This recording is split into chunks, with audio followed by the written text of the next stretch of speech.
Gotta be back by like 7:30. Do you think we can do this? He's like, yeah, sure, no problem. Yeah, come on, let's go. Because he really wanted me to go. And then the minute we get into the car, as we're driving, he pulls into like a grocery store. I was like, what are we doing? And he goes, I gotta play the lottery. And I was like, are you fucking kidding me? Anyway, I'm ready whenever. I thought we're already, isn't this technically an episode? Are we live? Are we recording? Well, Craig's in here. Oh. Craig's in here. Do you want to just start to do a cold opening to the podcast like this? We've already ruined it. We're Hello, everybody. Welcome once again. Well, we don't even have a clap. We got to do a clap. Oh, yeah, shit. You're right. See? This is why we can't do a cold open. Well, I can just edit out the clap part after the cold open. Yeah. Anyway, okay. Clap after go. Okay. You mean at go? No, after go. In rhythm after go. Okay. 3, 2, 1, go. Hello, everybody, and welcome to another episode of Burnout Culture. I'm GC, filling in for Kazuma this week. What's up, gamers? I'm Cullen, the number 3 host. Hey, y'all. Wait, you said I'm number 4. Oh, I messed it up. No, but I like your like cowboy shtick. Howdy, y'all. People think sometimes that I'm from Colorado that I should talk like that. But Colorado, we don't. I mean, I guess we do have an accent, but not like that. You don't have the shoot. Well, Well, buttermilk biscuit and call me a horse or whatever it is that they say over there. I'm from Virginia, and I just like I just say y'all because it's like really y'all useful a lot too. Actually, yeah, it's really like that's like the best like cultural export from like the South is the word y'all. Yeah, you all. What actually, what y'all want to do? You know, most languages actually have a term for you all. It's just more formal. Sounds good. Don't hit like that.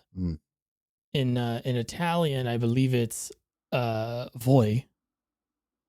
You know, I do think the English y'all is like one of the best slang words ever. Oh yeah, I mean yeah, we had to invent one. That's how cool we are. We didn't have one, and then we invented one, and it's cooler than all the other ones. Mm-hmm.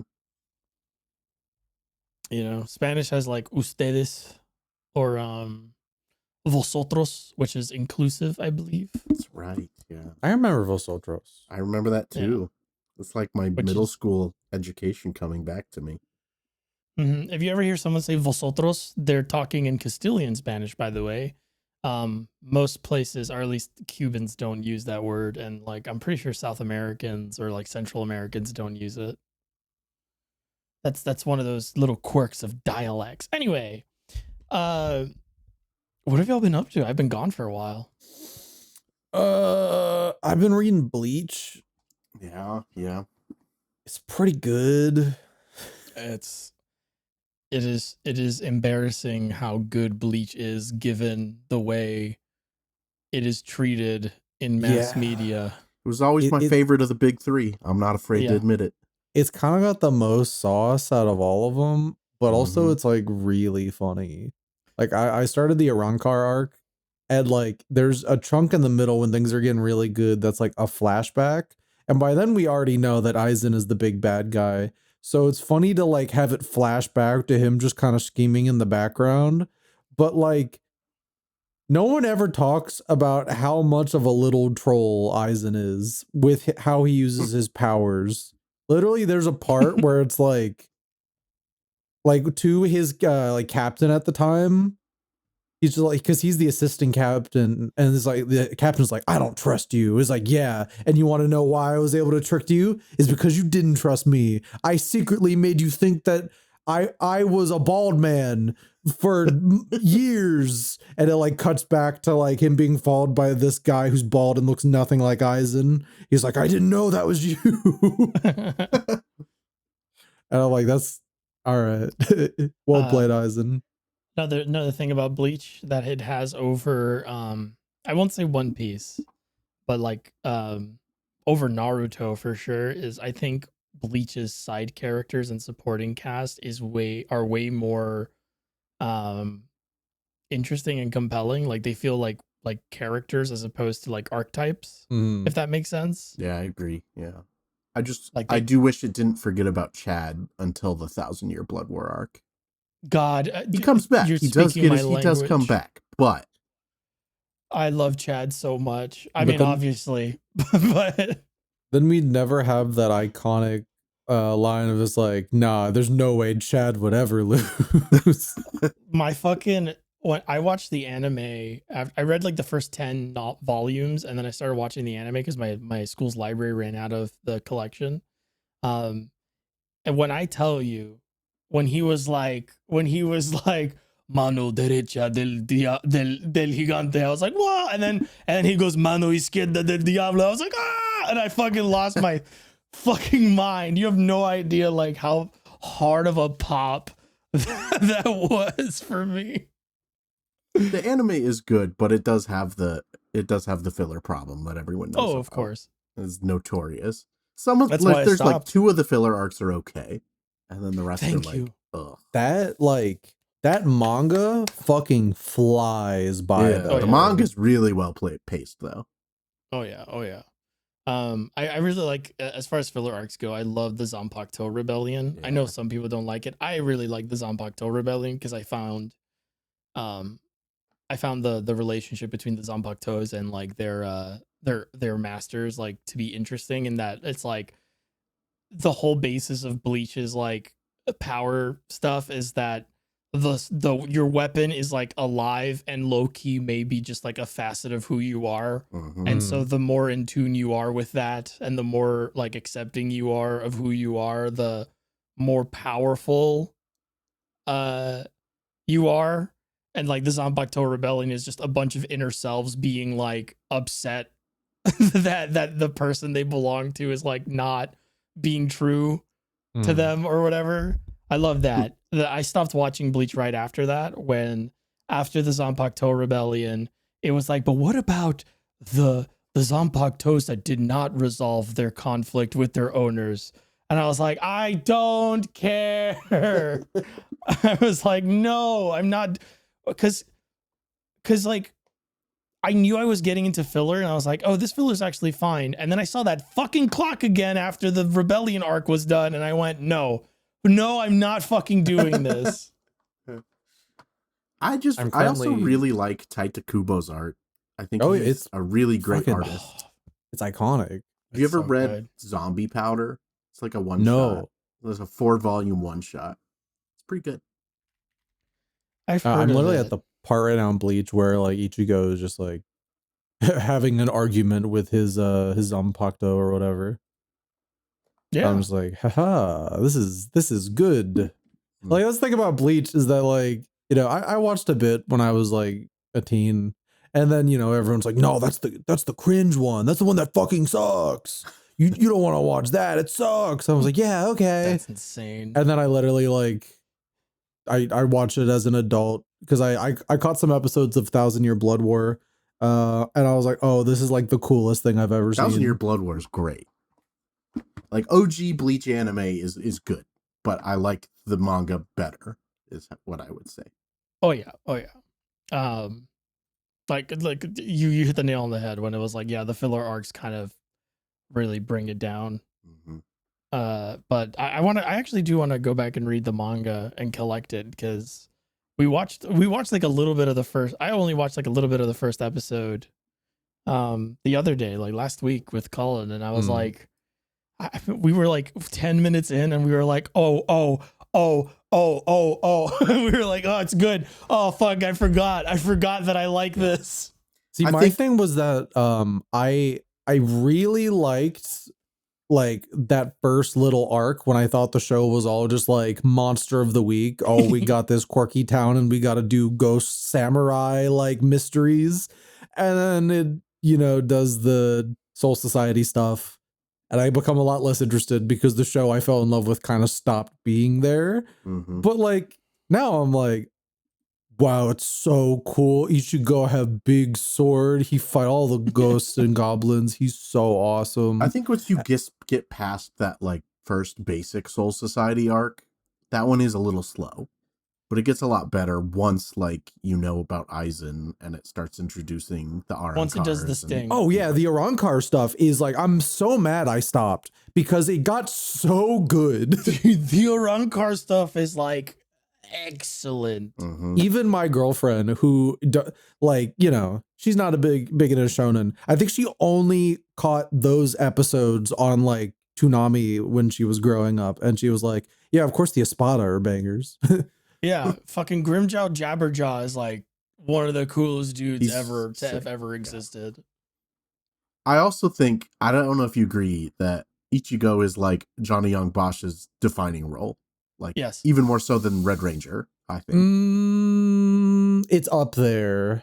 It's one of his iconic, like when knock on wood, when Johnny Young Bosch passes away, Never. Ichigo will be like one of the center piece characters in the mural that they do with Yeah, like all the yeah. characters he's voiced. Like it'll He's be done there. a lot, but when I Yeah. think him, like Ichigo's the one that I think. I think Lelouch, or like, funny enough, Lelouch like is up there. Renton. Yeah. But I think like I like what he would do, the little high pitched tiny baby boy voice. Obviously, I think he can't do Nero's that pretty anymore. good too. Nero's not Nero's top, a- but Nero yeah. is good. And a great thing about Bleach that I've always loved, and a good thing about the big three shonen, people like, it's the inevitable thing of like these three things are like super popular, and so, you know, there's got to be its detractors or be like it was just part of like a zeitgeist of popularity, and so it's not actually that good.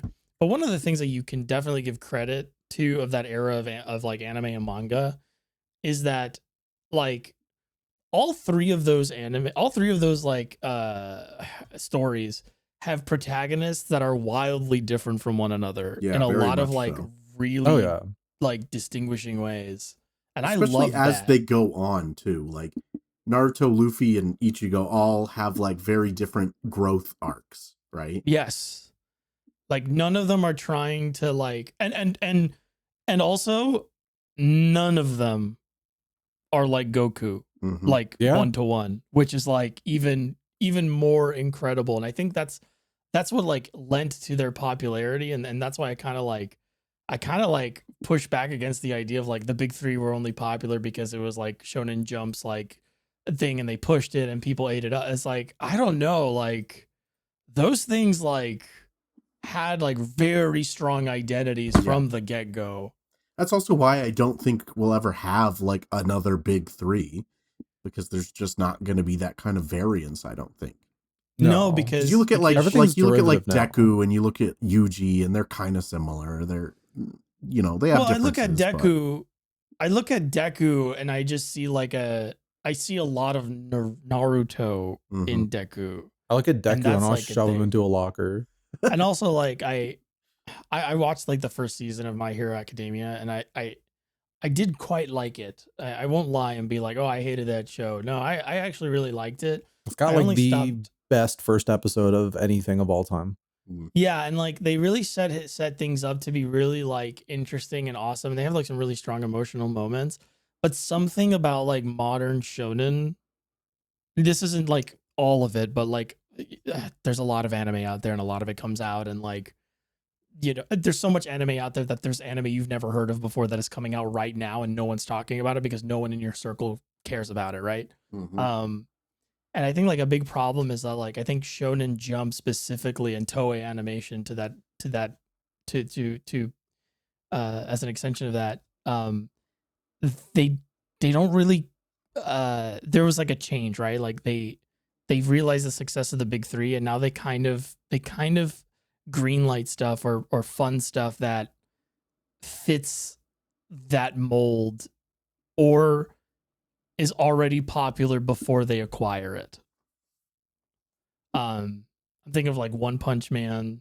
That's like one of those things that was popular before they, you know, grabbed it because it was a webcomic that was really popular. My Hero Academia has a lot of similarities to Naruto, like a lot of similarities to Naruto. I feel that's kind of why people latched on to JJK, because it is a little like it feels, unique. yeah, it feels a bit more unique. I gotta watch that. People say it's really good. I'll read it. if it's a manga first, but I've heard that there are a lot of people who don't like where it goes, but like I've seen like I jumped into like a random viewing session of the latest season, and I'm like, yeah, I'm gonna wait for the anime to finish for all this, because that is one of the most gorgeous like animes I've ever seen. Oh yeah, I mean, yeah, they got I don't know what the fuck happened with like a lot of anime production post 2020, but like it's gotten better, I think. Well, in their case, it's mostly because like they're underpaying people. Well, yeah. Which I don't know how somehow circles back around to being some of the best shit you've ever seen with Mappa, but I'm like, all right. Yeah. I think it's a post COVID thing. It's a thing of like people are I feel like there's a sentiment where it's like it doesn't matter. Do a bad job because you're not paid enough. Do a good job because you're not paid enough. You lose your job anyway, so you might as well do a good job to look good for your. Well, next I think job. like the way Mappa does it is it's a lot of like contractors from like Twitter. Yeah. Huh? So like I think I was seeing people like make posts for like the Ray's arc movie. I was like, yeah, I did a shot of this. It's just like at the very least, I guess it's cool that artists are getting stuff, but like I'm sure like the conditions are still not great.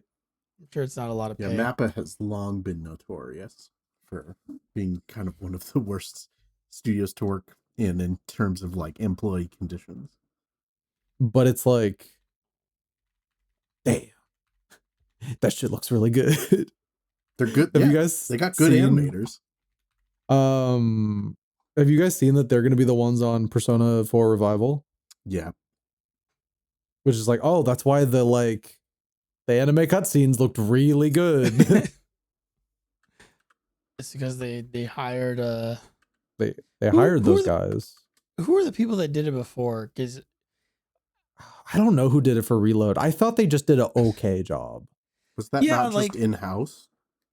No, they always get a different studio. Because like Metaphors were okay as well. Like they weren't bad, but it was like okay. Yeah. But like I felt that way for a lot of like Persona animation. I was like, I think even like it was Wit Studio. Okay. I think it's like a lot of people argue that like it's time for Atlas to like completely like switch away from the anime cutscenes, and I frankly disagree. Yeah, I do too. I disagree in that I feel like it is a part of the series identity. But also it's like there's nothing better than when like it switches arts, like a game like that switches art styles to like have a story moment, because it conveys to you the audience that's like, oh shit's real. Mm-hmm. Yeah, it's also just a nice break, and it's kind of nice to see the 3D the characters represented as like 2D animation as opposed to a 3D model. Like you get to see like the changes in the design and the look of it. So you just end up getting two different aesthetics that kind of come together to give you a broader appreciation of the designs. And it gives the main team time to just like not have to animate that. It's kind of like Final Fantasy 16 didn't have this, but Remake and Rebirth both do the like CG cutscene thing, where you have like these really exceptionally high quality CG cutscenes, and like the design of the characters even shifts a little, and I really like that in Remake and Rebirth. Oh yeah. Mm-hmm. I gotta get to Rebirth. My brain's killing me. My brain is like, you should replay Remake to make sure you're not crazy about how you feel about it. You should. And I'm like, that's so much time. Remake's not too bad. You can get through it in like 45 hours. It's like 40 hours. I've played it like 6 or 7 times. 6, 7. Sorry. I did not mean that to do that. Yes, you did. Yes, you did. Hey, he's just like, listen, Zoomers, don't fucking I think it's like a subconscious thing at this point, honestly. Everyone's like always like fighting against the wave of like 6, 7. Like I know a bunch of like people our age or like even a bit older that's just like, oh, I hate this. And I'm like, we were rafflecoptering, like shut the fuck up. Yeah, you had so many of those things. We had rafflecopter. We had our rafflecopters when it's like, I'm not doing it, but you could hear it. I can do it. No, no, it's about the. But like we did famously quoting like web comics. Like I made you a cookie, but I eated it. Yeah, I had a lot of people You quote know? Charlie the Unicorn. Did you ever have that? Yeah, Candy Mountain. My I was visiting my parents, and like it was like earlier when that whole thing was starting, and my little sister was like, oh, 6'7", and my stepdad was like, check this out. I was like, 6'7", 6'7", and my little sister was like, yeah, and then like she ran away. It's like, I found that the best way to defeat it is to like join in on it, because they're gonna like because they're gonna think it's lame because adults are like in on the joke. And I was just like, in my mind I'm like, no, I think what's gonna happen is that your daughter's gonna be like, yay, my parents are relating to me and spending time with me. Fuck. You know, I don't even think it's like, I don't even like fault him for it. You know, he's getting old. It's whatever. But that's why I'm just like, oh, 6'7". Like, fuck 6'7". I did that to my nephew the other day, and I swear to God, I saw brain cells come to life in his brain. Yeah. You were like and I was like, that's right. you went to his level and you were like, oh, I'm trying to like make a connection with you. And then it's like, whoa. He did the hands, and then I pointed at his hands and I went 6'7", and he fucking lost his mind. I mean, we got the fucking, you know, people always talk about that Control-Alt-Delete comic. You know, the one I'm thinking of. No, the other one, the Cake is a Lie one. And like people make fun of that comic, but like low key, I'm always like, I laugh at it too, but low key, I'm like, yeah, but we did that though. Like, I'm like, yeah, but like, I know for a fact I have been at parties where people will literally drop references to things to find their like people in a room. I'm like, we did that. We used to quote things at each other. That was like the millennial thing to do. When was the last time you heard Cake is a Lie earnestly like said in a public setting? That had to be a long time ago, honestly. Never, but I did hear it in Cyberpunk because I've been playing Cyberpunk and I did that mission that GLaDOS is in. Yeah, it's like like Cyberpunk that one is so made me interesting. Pinch my nose because it's like it'll rapidly jump back and forth between being one of the best and worst games of all time. Most of the time it's in the best, but every once in a while you're just like, oh. That quest isn't even that bad. I actually really like that mission. I just when I heard like they were leaning into it so hard, and I was like, we don't gotta do this. I remember hearing such an old the Cake joke. is a Lie at anime conventions all the time. When I think the last time, a long time ago.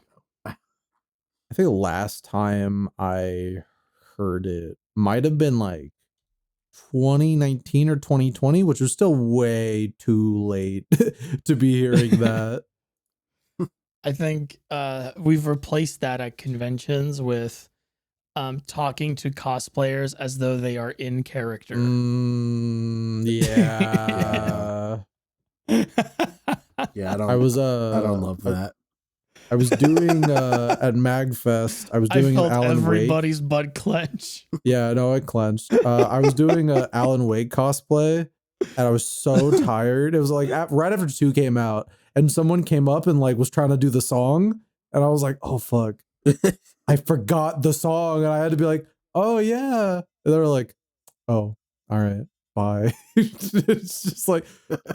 What do you want? I'm not a paid actor. I'm just here dressed up like Halloween.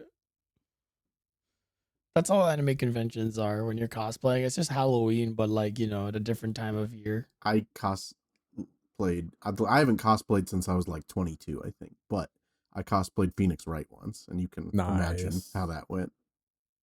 Everybody pointing at you and yelling objection at you, and you're like, okay, I don't have the every energy. 2 minutes, basically. I don't have the energy. You just need to have like a soundboard. If you're a guy cosplaying Phoenix or someone cosplaying Phoenix, right? Get one of those like soundboards that's just one big red button. And anytime someone quotes the obvious thing at you, just hit the button so that you just like play the sound effect. No, what you gotta do is you gotta learn all of the different language versions of objection and hit them with one of those. Objection! I think the That's it. Japanese one's like EDI. I don't remember. Igiari, yeah. Yeah, EDI. God, Iggy. that one hits.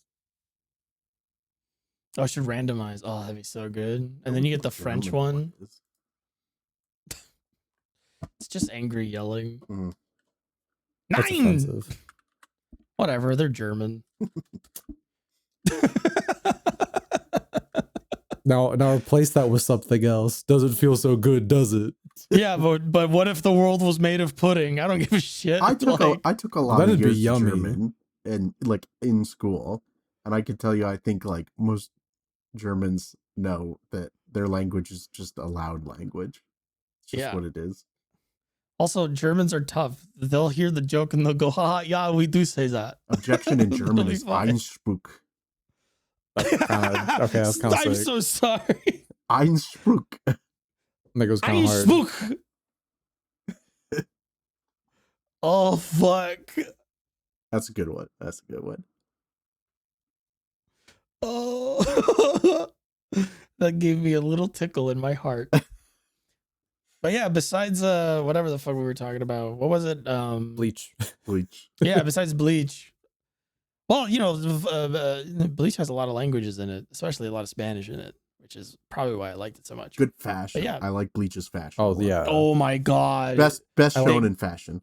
By At far. the Hands down. I like how at the beginning of like or end of every chapter, they're always like, yeah, here's some characters, and they're just dressing. Yeah, here's the fits. And they're, Yeah. like Just every dress chapter up. has a different fit almost. He loves dressing up his characters in like the hottest Yeah. shit. Almost as much as Nomura. Yeah. And speaking of Nomura, please tell me one of you have a segue. No, Nomura hasn't been doing anything. Well, speaking of Nomura, wait, I can do it. Hold on. Have I been playing anything? It's been a while, folks. I was in LA and Las Vegas last week. Did you I'm sure play you all any made of fun of me while I was the new gone. games that came out this week as we are like sitting here right now? Play any Assassin's Creed? Okay. I'm I glad you guess I did have that to- so I didn't have to, so we could make GC talk about the $60 game he just bought and then went, Shut the fuck no, up. actually, I'll wait. Okay. Allow me to explain. I have been on and off going through the Assassin's Creed series to catch up. I am a huge Assassin's Creed fan. Almost did a retrospective on that instead of Yakuza, basically. I'm currently on Assassin's Creed Valhalla. Oh god. So I've only got Mirage and then Shadow to do, and then we I can can get into get it to later, but I hate Valhalla. We'll get into it because right now I'm having a good time in a DLC for Valhalla. Oh, the DLC is good, yes. The Ireland DLC is Ireland like DLC it hits pretty hard. It's good stuff. my fucking ass might go back to the main game and go fuck this. The Ireland DLC was the you game. absolutely should have waited to play those last because that's the best stuff in the game. So it's always the case with Assassin's Creed, honestly. But like, so I bought Black Flag Resynced. I bought it yesterday, and I booted it up today because yesterday I was still working through Cyberpunk. I also bought Echoes of Aincrad, which I want to play because I saw Cullen play the demo, and I was like, yeah, I'd fuck with this. That reminds me, I get to play Echoes of Aincrad. Yeah, I do too, actually. I just got a code. Nice. And I'm also playing GranBlue Fantasy Relink Yes. because Ragnarok dropped. But anyway, I bought Black Flag, loaded it up, and as I got through like the intro cinematic of like the Abstergo thing, I went, wait. They are listing all of the previous games Mm-hmm. together on the splash page for this game, and my brain went, you're not going to appreciate this at your full capacity if you haven't played the other ones, because I'm one of those people. I'm one of those people that treats playing video games as an academic scholarly pursuit. I'm sorry, but I am. And I like to play games in order of release to see how those like how the series changes over time.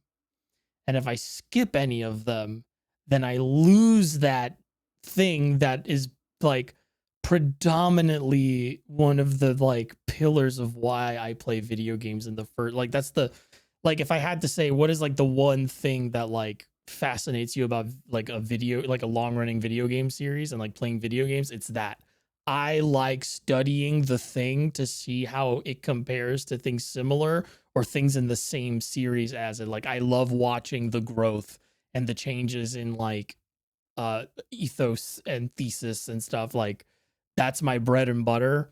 So I booted up Black Flag. I got to the part where you can pick Black Flag to open it, and I went, no. And I closed it and I opened up Valhalla and I started playing more Valhalla. And that was my experience with Assassin's Creed Black Flag. But let's not segue to the other stuff that came out this week. Hayes, you've played Resynced, correct? Yes. Do you want to talk about it now that you can? Yeah. I like it quite a bit.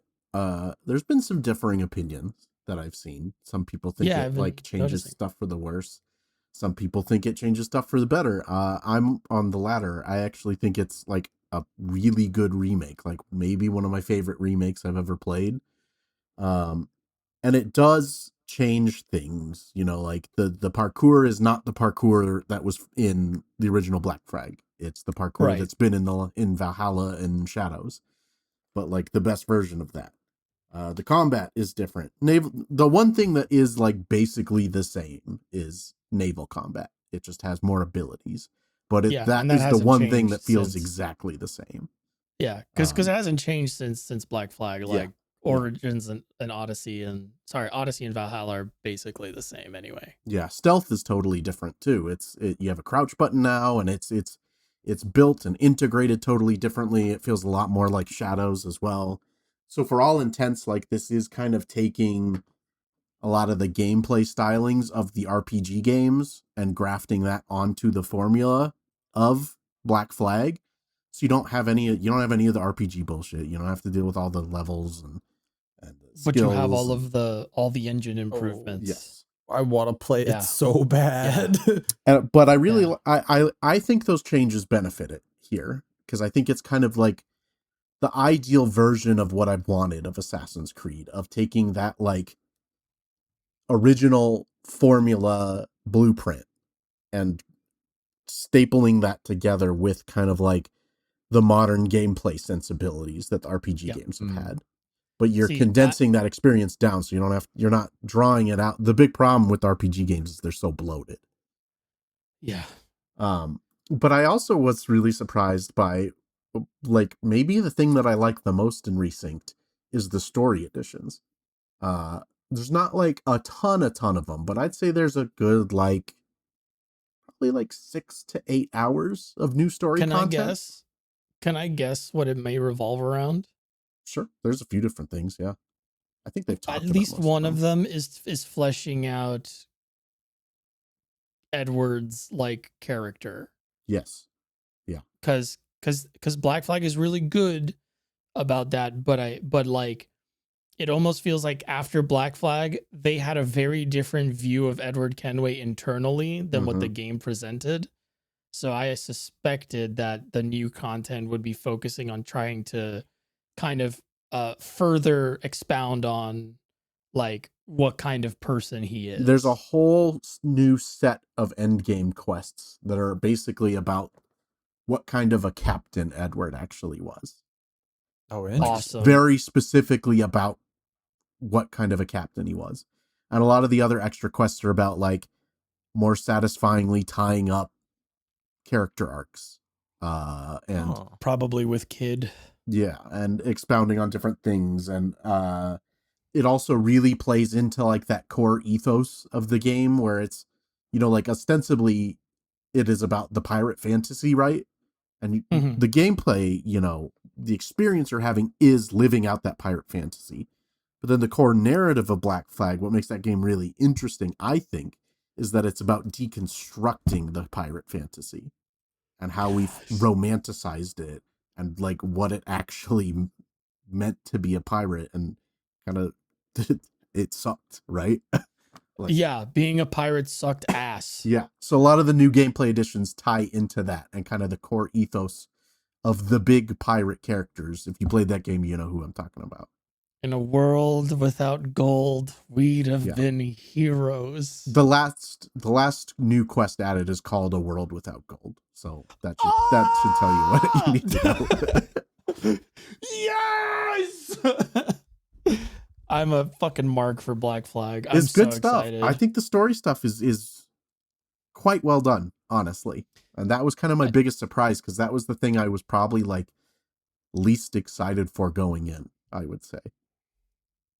Yeah, I was reading so a lot happy. of the negative criticism of the game. Mm-hmm. You know, I'm always like, I'm pro criticism. You say whatever you want, but I was reading it and I was doing the Marge Simpson, lighten up, kids. Yeah. I'm like, someone's just like, I don't know, what the eyebrow raise. You're like, no, not even that. I'm just like, literally, lighten up. Like, yeah, it's Black Flag. It ain't that serious. And you know, I think like the act of playing this remake, it does feel different from playing Black Flag. Of course. And I get why some people wouldn't like the changes they've made, but overall, I think it makes for a smoother experience. And it still is, you know, it is Assassin's Creed. It's not like it doesn't feel like an Assassin's Creed game. Like it is 100% through and through that. I mean, that's and I like a lot of the gameplay enhancements they made in the RPG games. I like a lot of stuff that's there. I just don't like a lot of the, you know, RPG advancement systems. I was just about to say, I'm very familiar with the series, and it's like, it's not that they were bad, but like, if you play older Assassin's Creed games, even for when they came out, like, let's not pretend that there wasn't shit in those like combat systems that you were like, that's fucking dumb, or like, that's bullshit, or like, it had weird behaviors. And like, one of the things that I'm brushing up against playing the RPG ones is I'm like, this feels great to play. I fucking hate the numbers. Like, I hate the RPG parts of this because it's just getting in the way of like what feels good to play. So hearing that it's like, yeah, they took the action stuff, removed the RPG stuff, and then put that on top of Black Flag, I'm like, that's great. That's like, in my opinion, and I think you said this, I think you've said this, where it's like, this is what modern Assassin's Creed should have been playing like since forever. I think also Mirage may be like that too. Like, Mirage is one of those games where it's like, it doesn't have as strong of an RPG focus. Yeah, Mirage. So like, Mirage was a game where you're like, they're on the right track. Yeah. When Mirage came out, it was like, I don't love it, but I think they're on the right track with it. And this feels like confirmation of that. Like, Mirage was like the prototype of, okay, they found it here. If I had to say anything I don't like about Resynced, it's some of the flaws of the original are still there. You know, like narratively, like the end of Black Flag kind of comes out of nowhere. It kind of just stops. Yeah, and it still does that. And also, like, the first 5 or 6 times you board a ship, you're like, oh, this is cool. And then it gets old very fast. And it's exactly the same here. Like, the 10th, 15th, 20th time you've boarded a ship, you're like, all right, I'm just gonna sink the fucker. I'm just sinking the fucker. Yeah, exactly. I'm not even getting on. I only boarded ships when I needed to restore health. That was it. Yeah, you only board ships when you want to restore health, or when the ship is nice and you're like, I'll add it to my fleet. Yeah, exactly. And that was it. That was always it. Yeah. But yeah. I think it's one of the best remakes I've seen in terms of like, not just kind of like recapturing that experience, but like knowing what made it work and finding a way to enhance it. Like, it's obviously not as drastic as something as Final Fantasy VII Remake, which is a completely different game. But I would compare it in the sense of like, it gets what made the original game tick and it gets how to make that better. Yeah, it's interesting because it's like, this might be one of the least needed ones, but like, I get why they picked this one, because it's an acknowledgement that like, that game kind of blew up out of nowhere. And it's one of the most beloved games like ever. Like, I'm honestly shocked they didn't do this with like Ezio's games. But I feel like this was probably like so much of the core here was just always good. Yeah. Yep. And I think Black Flag is unique too, because it's like, even the Ezio games, you kind of have to bill it as like, oh, it's Assassin's Creed. But here, like, you can bill it as Assassin's Creed, but you can also, oh, it's the pirate game. Like, you don't have to like Assassin's Creed. You like pirates, you play this game. So I get why they made that choice. Yep. I really want to get it, but after because I bought Outlaws and Shadows on launch, and I liked both of them. Like, those are two really good games. But I did notice they went on sale within months. So I'm like, I'm holding out. And but it's hard. And it's interesting, because like, I keep seeing people say, and not just like, a lot of people keep talking about how tired of remakes they are. And I get it, but I guess I just don't feel that. Like, I actually really like the act of remaking a game, especially when it's a thoughtful remake that like has intention behind it. Like, what people really don't want is remakes being made for the sake of for in place of like a new idea. Yeah. Right. When it's, because that's like a thing in the movie industry as well, where it's like they're rebooting fucking everything, and that's aggravating. But that's because it's like, don't you have anything new to fucking and I think a big part of like about? obviously a part of it is where the industry is like, no one wants to take the risk of trying something new because it's so expensive that if you do and it fails, you're done. So you make a remake that has a lot less risk tied to it because you're not spending as much, but you also have that built-in base already that you know is going to play it. So I do think that like remakes are a valuable part of helping to figure out how the industry can remain a thing, right? And you have to like investigate, like really the conversation should revolve around like the way remakes are handled. I think we've talked about this before, actually, where we're like, it's not so much that it's a remake, right? So much as like, what is the circumstances being what they are? Like, how are you approaching it? Because we talked about that with Dragon Quest VII Reimagined a while ago, where we were like, and in conjunction with that, the Dragon Quest 1 and 2 and 3 HD 2D ones. Right. And we talked about how like the difference between like the perspective you have when remaking a game, and like that's what makes it unsatisfying. That's what makes people feel like this was not needed. It's when it's like, sort of not handled with respect for the original material, which is one of those things that I will give the Final Fantasy VII remake. I do not like that game too much, but I will give it credit in that I do not feel as if it is disrespecting the original. I just disagree with the direction they took it in. And that's like fine. Like, that's not, to me, like, that's not as bad as like Dragon Quest VII Reimagined, where it strips away a lot of the original's identity and stuff like that. And I'm very happy to hear that Black Flag seems to retain much of what made the original so much fun and so like compelling to play. Yeah, it's been an interesting year because I think my 3 favorite games of the year are probably Black Flag Resynced, 007, and Paranorma Site. 007 is like a very weird blend of games. Yeah, I want to play Paranorma Site. The second one is apparently not a horror game so much as it is more of like a I would call it a drama. Yeah. It has horror elements, but it's not. First one's definitely a horror game, but I still need to finish the first one. I want to play both of those, and I also want to play both of the Famicom Detective Club games. Yeah. I'm like, both? What do you mean by that? I'm itching for one of those. Is there more than one? Oh, right. Emio Smiling Man. All 3 of them. Yeah, Emio the Smiling Friend is the third and final best game ever made. That's good game. Cinema. Yeah. It's a good game. It's definitely the best of the 3. Yeah. But yeah, in addition to Assassin's Creed, we can move into something that I think Cullen will love to talk about. I also have been playing GranBlue Fantasy Relink. Once again, Cygames, I have to apologize to you. I didn't know your game. holy crap. That's a good game, and I think people slept on it because it wasn't Monster Hunter. Yeah. But it is in a way. And I do think No, people went yeah. into it with the association of the gacha game, right? Yes. Yeah. That's definitely a part of it. They're like, oh, it's just like a gacha spin-off. Why would I play that?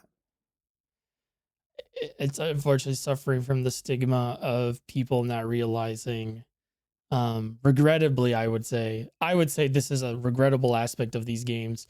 Gacha games, some of them are written very well, and the tragedy is that they are sequestered. That quality of writing is sequestered to a mobile game where most people would just skip the cutscenes, because they want to get to the gacha parts. GranBlue's definitely one of those. I played a good amount of the original GranBlue game, and I liked it a lot, but it did get to the point where the gacha elements was like, the gameplay is so uninteresting to me at this point that I'm having a hard time just getting through it. Yeah.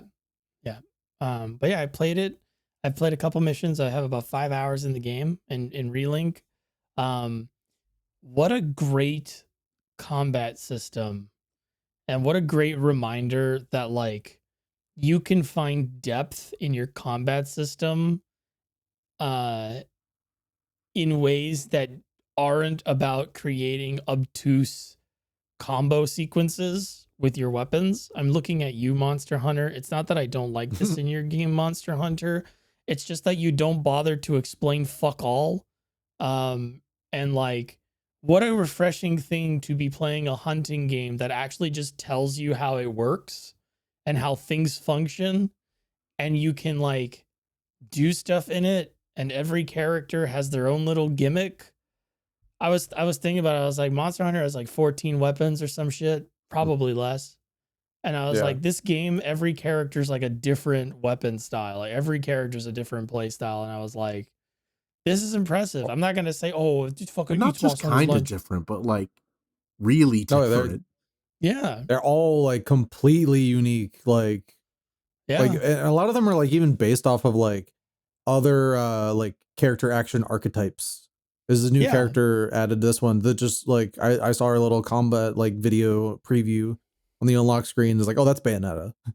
Narmaya's Virgil. It's stuff like that where it's just like it's kind of it's like paying tribute to the whole genre. While also just being like a really good game in and of itself. Like I have notoriously every single like hunting game I play despise the fact that a story exists at all and just skip through it really fast. I sat through all 16 hours of that one and had no problems. Well, like, that's because none whatsoever. It is just a really fun time, and I like how it eases the player into the what ends up being the like heavy grind.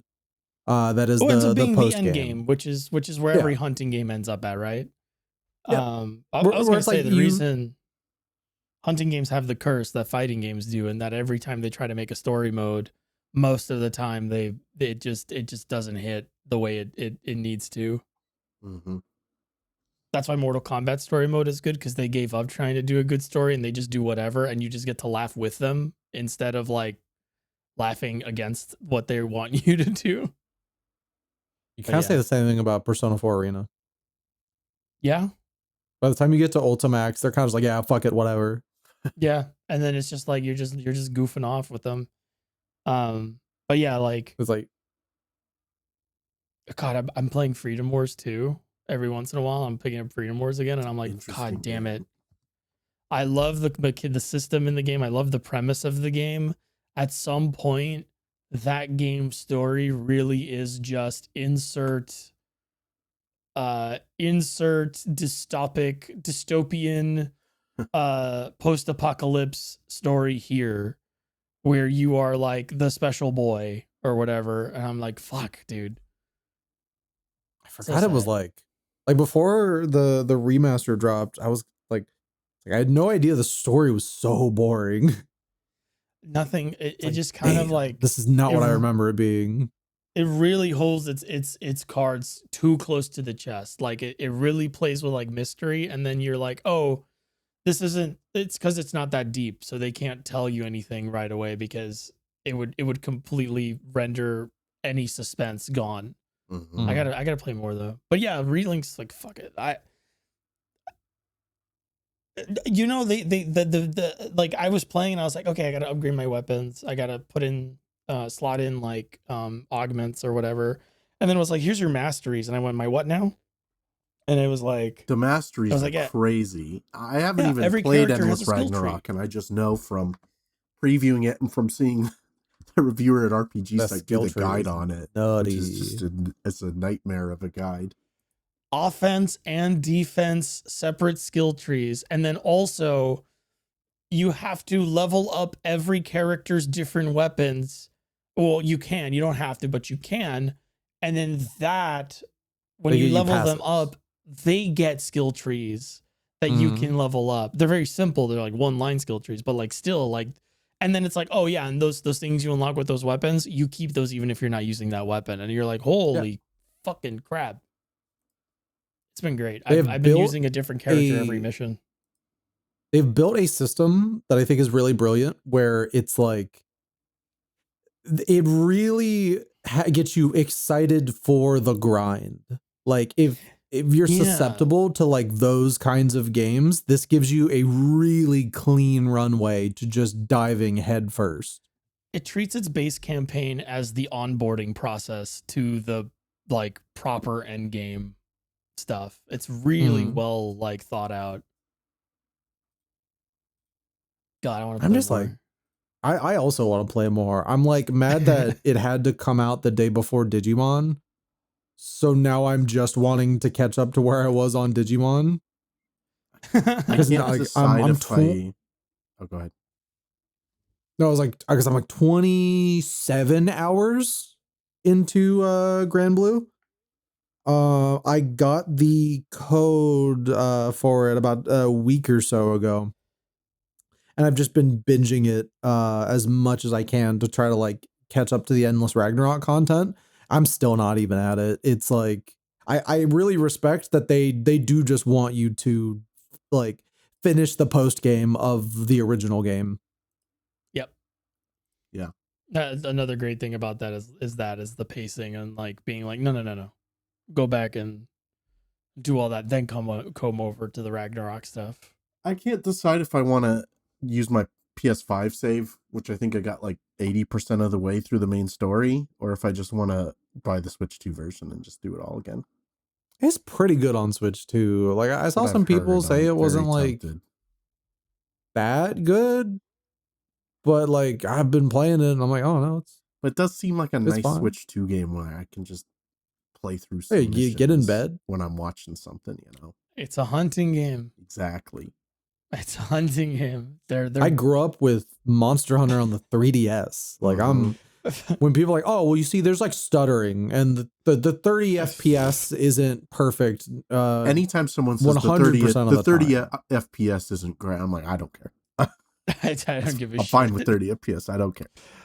Well, I guess it's like I've heard people say it's like the 30 FPS isn't like a smooth 30, but I'm playing it and I'm going like it my eyes are fine with it. Dips to 26 FPS.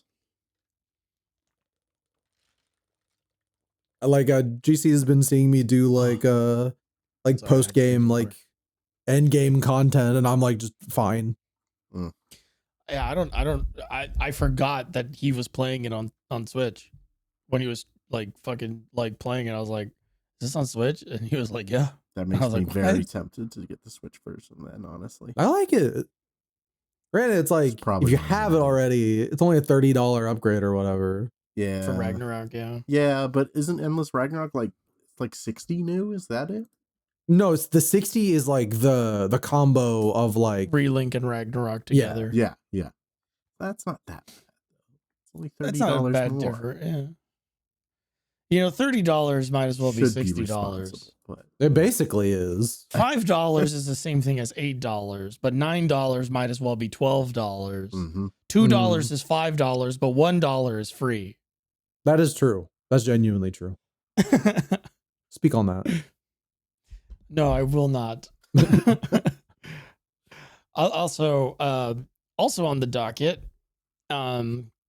again, a Cullen comer, if you will. Oh, Echoes of Aincrad. oh, that's Amy. Well, you played the demo, and I want to talk about it because I had a funny experience where I forgot what the name of the game was. I forgot what the name of the anime this game is like based on. Oh yeah, Sword Art. It's Sword Art Online. Yeah. But if you look at the Steam page, there is no mention of Sword Art Online anywhere on the store page I'm looking at it at now. all. Because Echoes of Aincrad is the name of the in-world MMO. Yeah. But I kind of like that though. It's weird because super respect it. You look at the banner for it on the main Steam page when it's there, and it says Echoes of Aincrad and has Sword Art Online underneath. But then you open this Steam page, and the picture just has Echoes of Aincrad. It doesn't say Sword Art Online.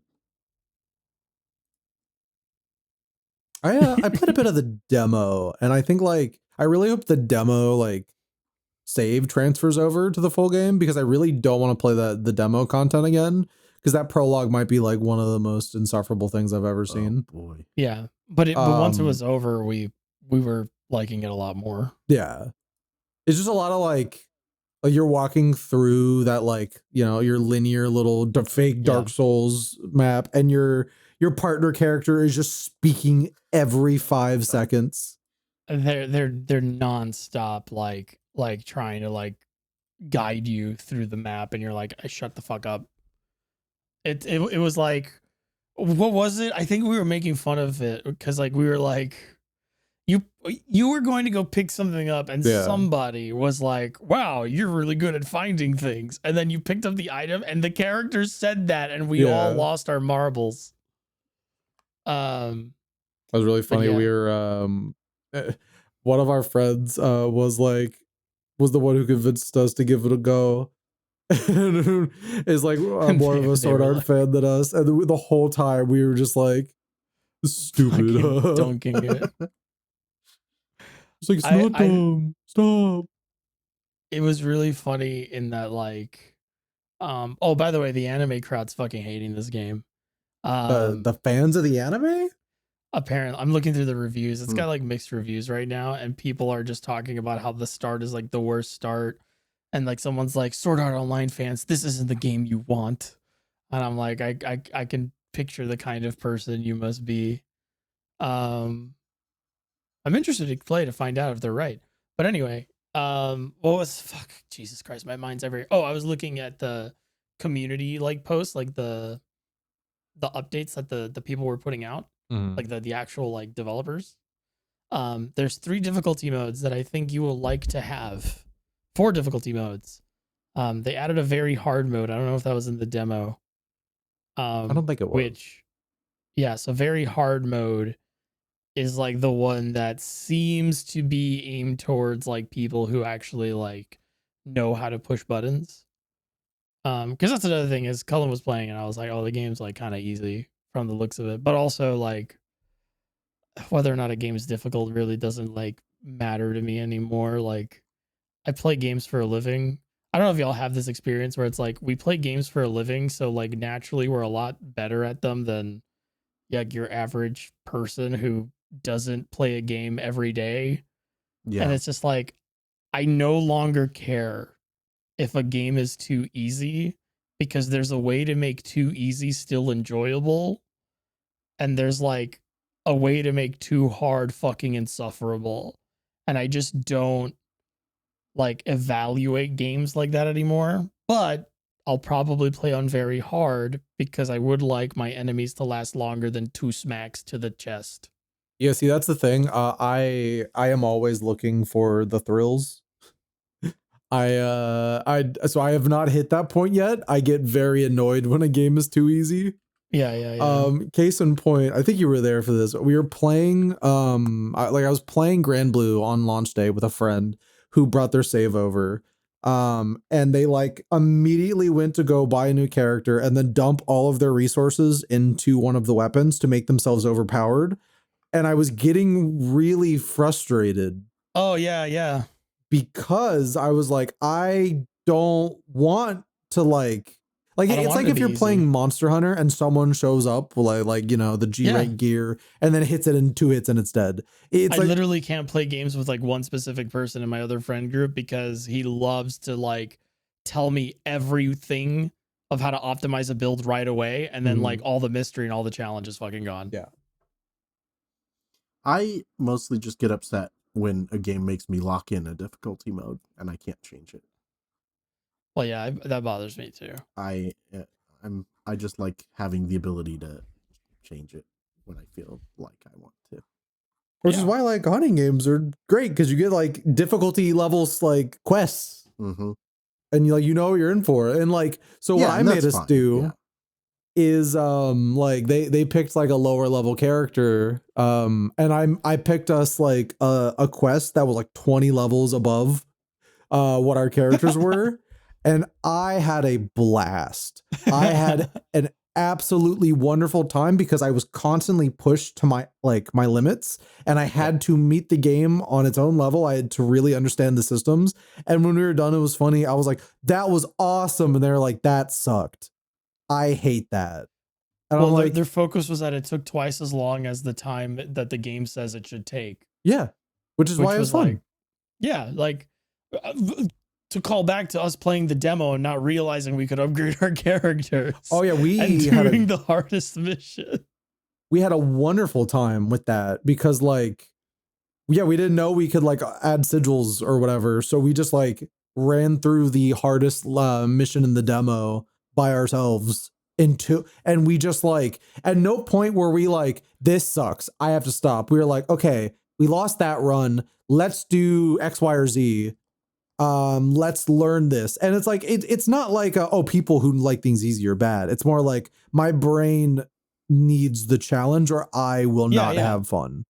Yeah, absolutely. Like, and like, despite what I said, like there's plenty of games that I play that feel too easy and also are boring. And like, that's a huge problem. Which is why with that stuff. Dragon Quest 7 remake. Yeah, like a great example of like a game that's like way too fucking easy and just there's no teeth here. There's no real joy to be found in the combat of mashing the A button until it's over. Although I have been told that the like super post game end game is like hard, but I'm like that's way too late. Yeah. That's way too fucking late in the game for me to like actually give a shit. Like I'm not going to play 40 hours of a fucking RPG to get to the good part. That's absurd. The entire fucking RPG. Like there's like a window where it's okay for the game to be bad. There's like a little period, like there's periods of time where I'm like, okay, it's a low point.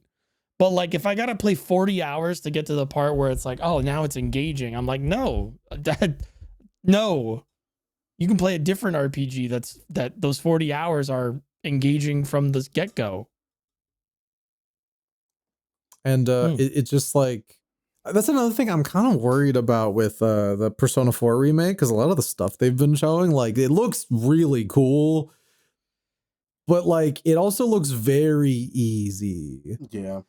And they've already shown that like now I guess there's like a guide, like a little like sparkly guide to get you to the end of dungeon floors. And I'm like, who fucking gets lost in Persona 4 dungeon floors? It's got a map. Yeah. You find the staircase, you go down. They're all small too. You fucking, you crawl through the dungeon and find the floor and go down. And they're pre-designed. It's not like they're random. Well, they're random. Are they random? No, yeah, Persona 4 are random. I couldn't remember if they were. But yeah, but still, like they're that not complicated dungeons. No, that's the thing. They're random, but they're not complicated at all. Like I don't.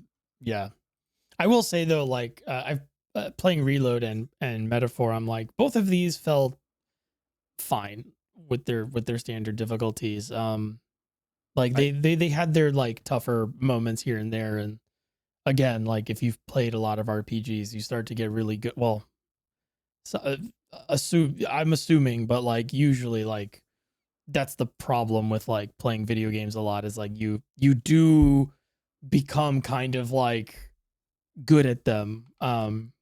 But like hard mode on reload was good too. Like I think I beat that game on hard mode actually. Oh yeah, no, I think normal is too easy on reload, and that is what I am worried about revival. But I thought Metaphor was more challenging than reload as well. Metaphor was perfect. Yeah. I legit Metaphor think that is a perfect difficulty. Yeah.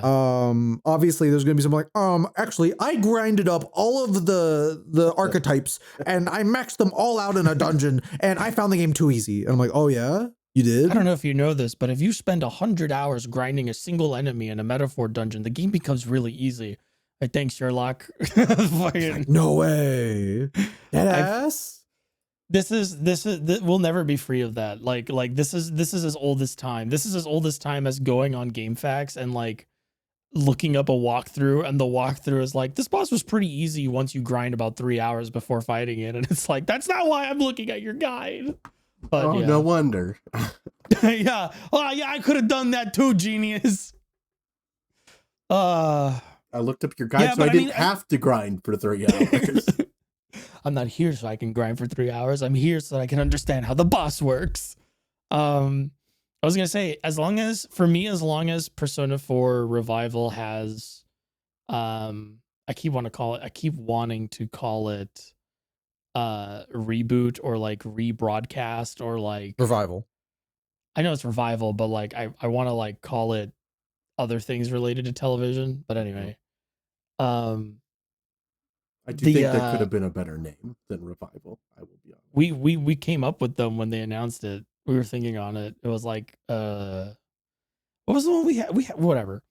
As long as it's got a hard mode that's like relatively like how Reloads was, I'll be okay. Because that's the thing, right? As long as they have a difficulty setting that I can change to, like what Hayes was saying, and like make the game feel the way I want it to feel in terms of like how much you want me to sweat or how much I want to sweat, like that's fine. It's totally fine. I just want to be able to. You don't get any of that. Exactly, and that's what I'm worried about. Like, let me turn off that sparkly line through dungeons. Yeah, yeah. You know what that feels like? That feels like the fucking thing in Raito Kuzunoha. Which it took them like half a year. It took them a long time to patch out. Why would you add objective markers and force them on for a detective? Like, it's a detective game that's specifically trying to be like a point and click mystery. It's a part of the core design, yeah. Fuck it. And I was like, I think the only review that mentioned that I was like, this sucks. Why did you do this? It's because the understanding that older game devs have of younger game audiences is that they don't have the attention spans for walking around and figuring it out. It's like, it was really funny. I think I got to preview that game twice. Like, I remember like having like a lot of like opportunities to play that before launch. And it was like the PR guy, again, super sweet, kept asking me, it's like, hey, do you have feedback? And I was like, dude, do you want to hear it? I was like, yeah, whatever it is. I'm like, yeah, turn the objective markers off. Can you tell them to patch in the ability to turn this off? And I asked like, and then like it was in review season, the review was about to lift. And they're like, hey, do you have feedback? And I was like, guess what? The objective markers, turn them off. The feedback hasn't changed. And it was, I do not want to assume that I had anything to do with this, but I remember like reading the patch notes and it like the wording felt very close to the exact phrasing I had in my review. And I was like, I'm going to take credit for this one. Do it. But like, I don't know. Don't fuck up Persona 4. It's one of my favorite games. That is definitely going to be something I am going to mod the fuck out of. Yeah. Well, it was last week they said that they're changing Yosuke so that he's more acceptable with, I forget the phrasing they used, but he's like, he's just like, he's more sensitive to the issues. Yeah. Well, he specifically said he was a bit harsh to outsiders. Mm-hmm. It's like, oh, you mean he was homophobic? Like, It's like, yeah, he was homophobic Yes. and fat phobic. He had all the phobias. misogynistic. Yeah. He was a dude, bro. You know, like I personally, I don't think I've talked to so many people about this when like the new stuff came out for it. I personally don't think Yosuke needed to be like less of a shit so much as like maybe They a needed little to less of a address it. shit. But yeah, like it should have been part of his character growth of realizing that he's like, oh, I'm being closed-minded, like I'm being a child, like I'm the one with the problem, you know, like I kind of hope that's like where it goes, because like what they said could mean however they handled it is still a mystery, right? So you know, I hope it's something like that. I hope it's something to the effect of like he kind of there's like a subplot of Yosuke learning to be more accepting of people. I'm curious what they're actually gonna do with it, because like I don't know, like there's a lot of ways you could like take that. Yeah. And I like, if you're not going to add completely new like cutscenes and really rework the story, I think the big thing is you just gotta like make his character more in line with the actual themes of the game. Because it's like a lot of people's like, oh well, he was like, he's supposed to be like an asshole. I'm like, yeah, and I think that comes across, but without damaging the narrative. Because like I think a lot of the mean-spirited shit in that game is like just it feels like a writer stepping outside of the bounds of the script just to punch down. Yeah, exactly. Like it doesn't actually come into play, and it's never addressed, and it's never acknowledged by the story or the characters in it. And it's almost like it's just an extra line in the script. Whereas like all you really need to do is just make it part of the development of the character. I do agree with some people who say they don't want Yosuke to be gay. Because the implication would be that like people who are bigoted are actually just closeted, which is like a really bad perspective to have. Like it's not a great thing to believe. Like it's not true largely. So like, I think the reason why people want that is just like because it was, I think like, it's because it's cutting because it was content. it's because it was cut like there's evidence that was the case. Yeah. But I think if you do bring that back, you can just rework the way that he expresses that. So like if he's still going to be a piece of shit, you make him less of a piece of shit, and you make it, instead of him being like weirdly critical, you make him sort of like awkward or unsure when he is exposed to those things, where it's like he's questioning his own like deal, as opposed to being outwardly like, you know, insulting. Yeah. Right. But if like, I think if you're like, if they are a bit worried to like rock the boat and then like, you know, restore content like that got cut, just not having him like immediately be homophobic to Kanji. Yeah. Is like probably like the answer is that there's a lot of ways they could do it that would improve it. And I think that's like kind of the reason I think I'm so like not hopeful. I'm so anxious about seeing what they do with it, because there's so many ways you can take this that would be perfectly fine, or like just out and out like an improvement to the way you're handling it. But there's ways that you can do it that are bad, and it's like you're because we're not there, we're not in the meetings, we're not inside the studio. It looks like a roulette wheel, and you bet on red, and there's and it's a roulette wheel, so there's an equal number of black and red tiles, and you're like, oh fuck, please God, land on my number. I really wish that like they had a better track record with remakes for me to just be like, I'm trusting the vision 1,000,000%. It's gonna be perfect. It's gonna be fucking excellent. No fucking worries. Whereas I assume I will really love 90% of the game and then spend 10% going, why'd you do that?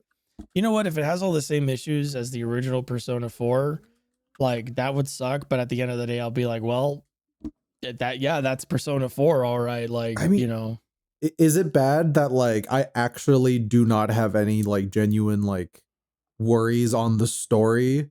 Mostly because like that's just they're not gonna tell us. Like that's not going to be things that they just talk about No. because they don't want to say anything to make to cause controversy. But I'm just like, the thing I can see with my eyes is that I have gameplay worries. And I think a lot of the stuff they're adding is just gonna like break the balance. And I'm like, P Studio, can you go back to making difficult games? No. They're mainstream now. Yeah, but Metaphor is like awesome. Damn, that's true though. You're right. Like that's the biggest problem is that like if at any point you're like, oh well, they're popular. I'm like, yeah, SMT5 Metaphor, I have exactly what I want. I'd even settle for a you're Persona right. 2 remake. No, port it. Haze. No, port it. I mean, I'd settle for both, but don't play with my heart. I don't expect them to do any. I mean, look, my expectations are so low. Oh, I'm don't like, either. Just give me a port. I know that it's keeping them up at night. They're like, fuck, how do we do a Persona 2 remake? Fuck. I'm like, just the frustrating thing is like the game it'd be so easy to put a calendar system in that game. Like it's already built. The story is paced and built to support that, I think.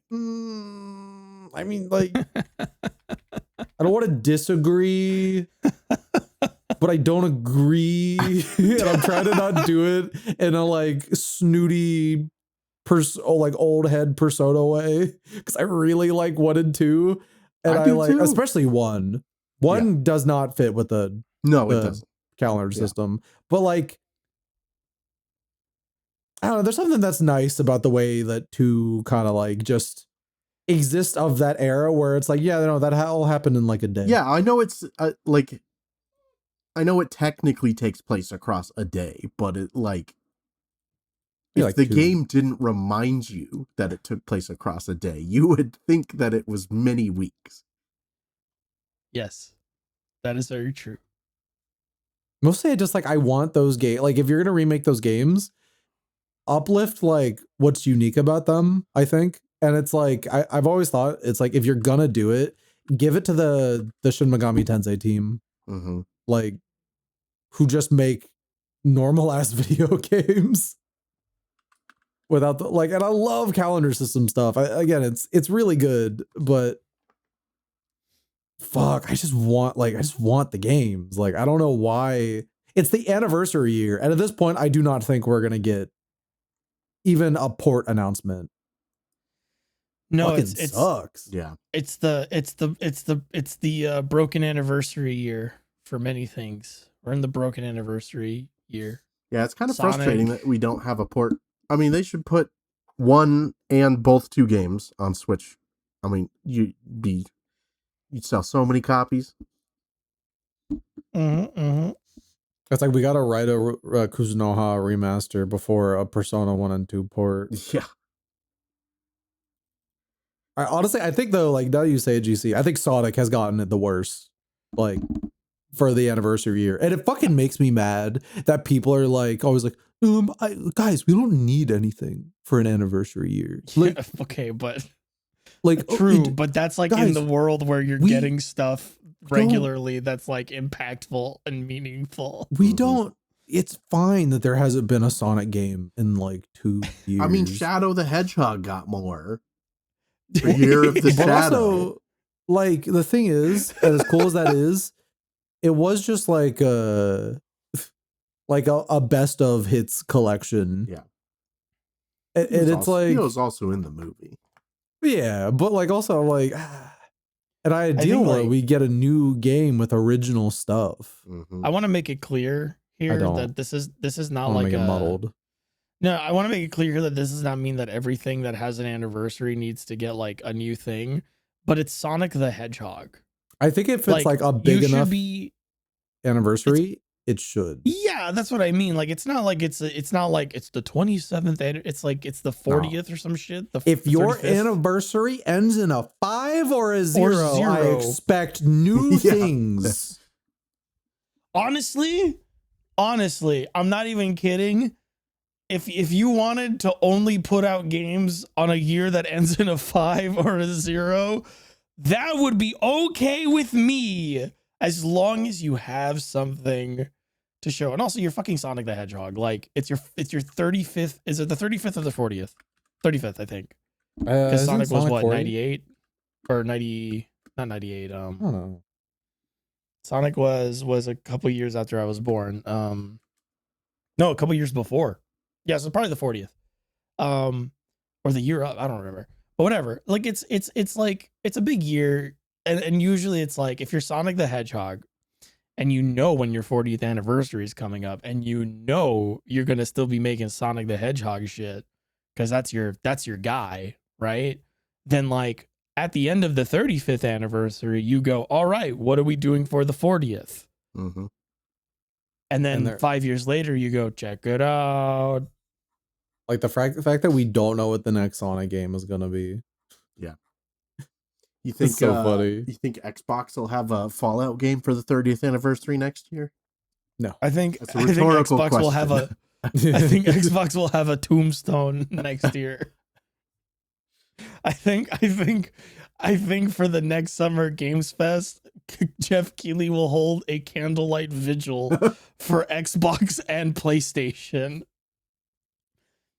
I'm just like, because what are the big anniversary to the titans of the industry that we've lost? It's like, I think, is it the 30th for Persona, right? Persona 30th. So yeah. Let's see. Which will presumably Persona 6 will be out. Well, Dragon Quest is in its 35th. Well, for Persona, we got a bunch of tombstones for 6, and that was it. And they're like, we don't care. And then for Dragon Quest, we got we're restarting development. We on fucked 12. up. We buffed it. That's right. We are restarting it again. They are so lucky that they do beat the allegations, because they are sliding in at the very end of the year with a new game. Mm-hmm. The Tales of 30th. Oh god, we're not Final Fantasy for the Tales 30th. I'll put a pin in that. Final Continue, Fantasy GC. 16 and Dragon Quest 12 were being made with a lot of the same like concept, where it was like, we're gonna do like a mature dark story, and then Final Fantasy 16 sold like shit. To Square Enix anyway. They sold like shit, and they went, oh, we can't do that with Dragon Quest. Oh, this is gonna be terrible for Dragon Quest. Oh, we have to scrap it all. Dude, just get rid of it, all of it. And then they gave us Chudling, the Chudster, as our main character for Dragon Quest 12. Now, to add on to my like 35 or like 5 or 0 like outline thing here, I think if you have not gotten a major release in a couple years, it is completely okay if your anniversary year is focused on getting games into people's hands. Mm-hmm. Tales of has had, I think, at least 2 or 3 port releases. Yeah, by the end of the year. And they announced they put a game out like every fucking year. Yeah, they said the whole remaster project was like to celebrate the 30th anniversary. They explicitly said that. And it's like, what were the we got, was it Zillia this year or just Arise this year? Because like Eternia is this year. Arise on Switch 2. We got Zillia this year. Oh, we got Berseria. And we'll also get Eternia. And you know what? It's like that. Like, you could complain, it's like, no, I know new game, but like, here, that's 3 fucking games, 3 releases. That's 3. I feel 3 releases. We're definitely going to get Abyss at before the project ends. There's no way they're not going to do it. Well, unless like I have a feeling they're thinking of doing the full remake treatment for Abyss, and I don't know how to think about that. But like, that's like inventing a guy to get mad at, and I'm just gonna hold back on that. But like, everyone's like, oh, the Tales of remaster is awful. I'm like, are you fucking kidding me? We're getting Eternia. Yeah, I think I'm really excited for Eternia, honestly. Like, I think it's one of those things of like they're also like, I don't have to play my PSP imported version from Europe, produced by Ubisoft anymore. Like the thing is, that's like, a big deal. It's like I have no problem if, like, on your anniversary year you just go revive some games that, like, you just can't People get don't anymore. have access to. I think that is that is actually, I think, the best thing to do at an anniversary year.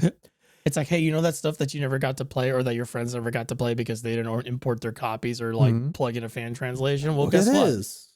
We're putting it out. And like, as a fan of the series, you should be like, I'm so excited. I get to show people this fucking game, or I get to play this game that was previously inaccessible to me. Now, like, that's a good thing. That's a great thing to do for an anniversary. If they could also be like, and then here's hints at what's coming next, like, cool. Yeah, but and teaser, like, whatever. You know, it's like, I guess we're getting a remake for Persona 4 next year, but like, it's just, you don't think Persona 6 will come out next year? I think it's going to be winter, like November, December. It might be.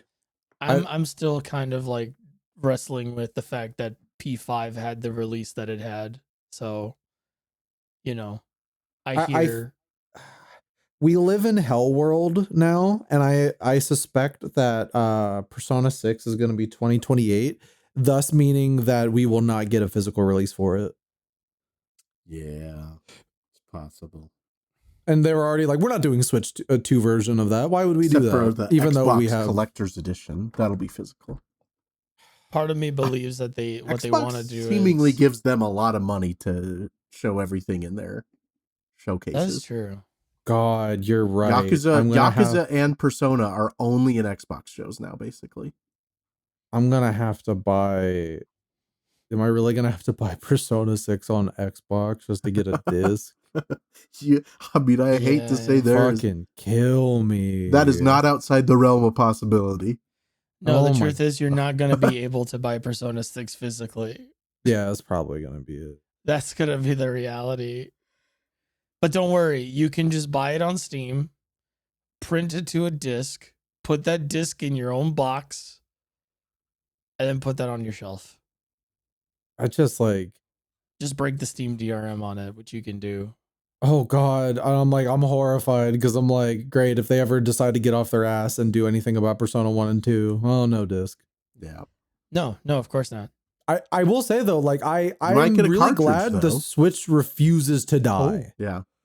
Because you know what I'm gonna be able to do? I want to go buy Tales of Eternia imported from Japan, get it on a cartridge on Switch 1. It's gonna have English in it. It's like, cool, that'll be on my shelf forever. Thank you, Iwata, for making your dying wish for the Switch console line to be region free. Yeah, everyone making fun of the Switch for sticking with cartridges looks smart. Pretty good now.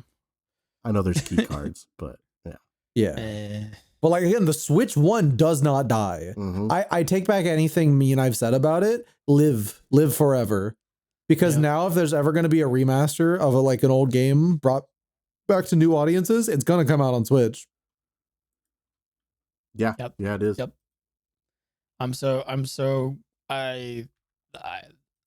It's so crazy to think that like I've used my Switch 2 more than my PS5 and my Xbox since I've gotten all three. And you know what? Not just for first party titles either. So like, holy crap! You know what? I forgot there's a new first party Nintendo game coming out next week. I totally forgot. Splatoon Raiders. And I'm actually really excited for that because I like Splatoon and I specifically really like the campaigns of all three Splatoon games. They're really good. Need to see what Streets are saying about that one. Mostly because it's like, I've never had a bad time with Splatoon, but I do fall off of them really fast. I played Splatoon 2 a lot. I played the first one a good amount, but I played probably like 150, 200 hours of Splatoon 2. And then 3, I'd say I put probably 60-ish into. see. I like I those think games a lot, honestly. I feel like it all circles back to us just going, "What's coming out soon? I forgot." But like, I don't even know. Like, I got Digimon on my Switch. I kind of got everything I wanted for the foreseeable future. Let's see. When is? Wait, is Splatoon next week? It's on the 23rd. Oh, is it the 23rd? Oh, it's it's a week basically, 13 days. That's 1 week. You know how the math You got works. it just under 2. That's how the math works. Bastard. Oh, it comes out of the same day as the Final Fantasy 10 and 10 2 Switch 2 ports, which I will try to figure out how to acquire. God. Besides that, this is like We got a little break, a little bit of a couple rest. weeks. Oh, Beast of Reincarnation comes out at the beginning of August, doesn't it? Beast of Reincarnation? The Game Freak game.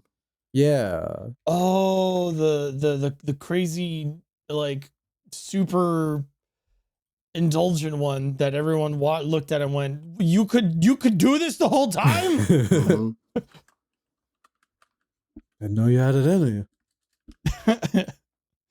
That is like the epitome of like yelling at someone who like saves the day with like a super move and they've never done it before, and you're like, since when? What do you mean you could do that? What? We've almost died. You almost died. Like, since when? I hope that game's good, because like I think personally Game Freak needs a game that is detached from the Pokemon company that is really successful, so that Game Freak can go, okay, we're no longer reliant entirely on the Pokemon company for funding. Space Warlord Baby Trading Simulator came out on Switch 2 yesterday. Oh, Is that the sequel to Space Organ It is. guy? I guess I now have to disclose that I work there. So Woo! Sick. that's straight. Oh wait, GC.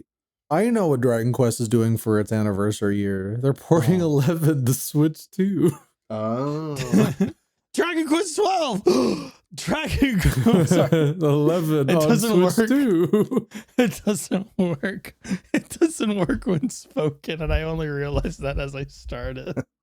Isn't it great that they are giving you the privilege of paying them $40 to play Dragon Quest 11S on Switch 2 with no save transfer? Stop. You just like seeing me angry. Stop. Oh, you know what does come out next week? What? In Japan is Kyoto Xanadu. Fuck, and I'm we mad. still Fuck have you. no idea what is going on with the English version. Should I play Tokyo Xanadu if I haven't played any of the Trails games? Yes. Yeah, Yes. it doesn't matter. Tokyo Xanadu. Okay, is it a good game? I like Tokyo Yeah, Xanadu. it's good. Yeah. Is that kind of good where it's like you ever eat like fast food? Like you ever go to Taco Bell and you're like, Let me put it this way. I needed a gordito crunch. Let me put it this way. If I play Tokyo Xanadu and like it, do you think that will get me to fall into the Trails rabbit hole? Maybe. I don't know. Tokyo Xanadu has a bit of a vibe. Some people might be mad at me for this, but it has a bit of a vibe of Diet Persona. Yeah, it does. That's fine. That's totally fine. But it's like, it's still pretty good. Even though it's We Diet. literally, it's like pretty good. Between you and me, we kind of need other games that are like Persona that are not Persona. Yeah. You would really like Trails of Cold Steel. Yeah, you would. Okay, as long as it's not number 4. Well, no, I don't think he actually would, but I want to see him get there anyway.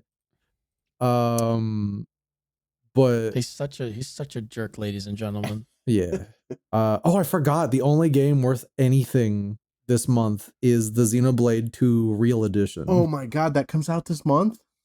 Yeah. Oh, Jesse wins again by doing nothing. I win again by doing nothing. I might actually get like real sucked in on that one if it like is actually a good upgrade, because X wasn't, and 1 was kind of a mediocre upgrade. I'll be real. I think of all the games in that series, I have like secondhand experiences with all the Xenoblade games. because like everyone I know has played it and I've watched them play it at different intervals. I think 2 is the one that needs that kind of like update the most. Oh, it does. Mhm. Absolutely. Because 3 is the most impressive Switch game like ever made. Yeah. And 1 is like, oh, okay. 2 is so it's like, oh, what were you doing? 2 is the one that I've replayed the least. I got like halfway through it a second time, and that was years ago. Yeah, like for me, it's like I feel like that's the one people are most hopeful for in terms of like, please let this update like, not like, I don't think anybody thinks it's going to like fix every issue that game has, but like, Well, just like some fundamental, like some little things that are like, oh, okay, like this elevates it past the point of like, fuck, I have to give you a caveat every time I tell you I'm to play excited this. for a whole new wave of like non-RPG people to play it who played 3. oh, see, yeah. who here's are the thing, like, GC. what is this anime bullshit? Like Oh, yeah. the thing about Xenoblade 2 is I'd say most of the on the face problems are just that the game looks ugly as fuck and runs really bad. Not because of an art style thing. It's just that it was just too early of a Switch game. And Understood. the entire team, like, or most of the team went to go make sure Breath of the Wild came out. That's right. Nintendo like lassoed them and yanked them out of the office. The last like 6 hours of Xenoblade 2 are so fucking good, man. Like that game has an incredible ending. Well, I have a friend who was like a big Xeno 2 hater. And she, by another friend's insistence, she went back to it, and she like hit a point in the game where she was like, wait, It comes together. Wait. It really does. No. Yeah. Yeah, she was got like, no right wait, this is doing that. fucking rad. But oh, it lands. Yeah, like again, it's fucking messy. No one's gonna fucking deny that, but you know, I think that's sticking why the landing's important. I think it's like that makes the game more respectable. Is Yeah, that I it's mean- like, oh, it's this like messy ass game, but The other thing with if it Monolith sticks to it, Soft, all right. other thing with Monolith Soft in that game is that like they were very forthcoming about like how the game was made, and like it's one of the things that I kind of like is that when a game doesn't do well or is received critically mixed or something, and then the people that make it come out and just explain like, here's what happened during production and like why that might have been, without like throwing themselves under the bus. They just explain, this is how we like split the work, this is how the work was handled and whatever, and then everyone goes, oh, okay. And like with that information, you kind of like change your perspective and you can appreciate the game differently. And it's like, it doesn't fix it. It doesn't make it like a good game, but it's like one of those things of like, these things that confused me or were things that I don't understand how you got there, I understand now how you got there. And like, it is so less miserable to play through because I have the context. I have like the information that then makes this more interesting from that metatextual level. But anyway. Have y'all been playing anything? Because there's only one game that I've been putting a bunch of fucking hours into that we can talk about. I don't think I played anything I else mean- because I've been doing Assassin's Creed. I on a whim after our podcast we recorded a couple weeks ago, I started playing Tales of Fantasia. Yeah, That game's fucking awesome. it is. I've been watching you play and I'm like, oh. That, And the music slaps. Which one are you? Oh, Which yeah. version are you playing? the recently English patched full voice edition, which is just the cool. PS1 version ported to the PSP with voice acting. Nice. Yeah. You know, the way I first played that game was the GBA version. Apparently, many people in the West did. Yeah, because same with Lunar Silver Story. with Lunar, I played the PSP version back in the day, and that was awesome. And I was like, why does no one like this? It's really cool to me. And you know what? Even after playing the remaster of the PS1 version, I go, why does no one like the PSP version? It's pretty cool. But oh my god, Fantasia is awesome. Like you ever like go back to like the first entry in a long running series and go, oh, they figured it out on the first go. Yeah, 100%. That's Mhm. like they literally had the whole formula laid out It's the coolest feeling. from the jump. And now I I felt get why with people really did not like Arise, just seeing where this series came from. It's like how I felt with Atelier Mary. Played that and I was like, oh, this was like, you knew what the gameplay was going to be from the start, but also you also knew it was going to be lesbians from the beginning, huh? Incredible stuff. I think the only thing with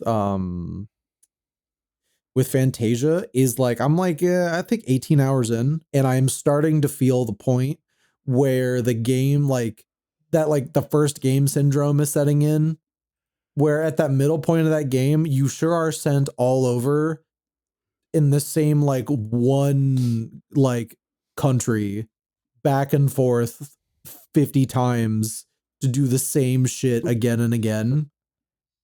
And I'm like, it's okay. I'm sure like Destiny and all that is gonna probably like when they actually get money, I think they're gonna this is gonna get a lot smoother.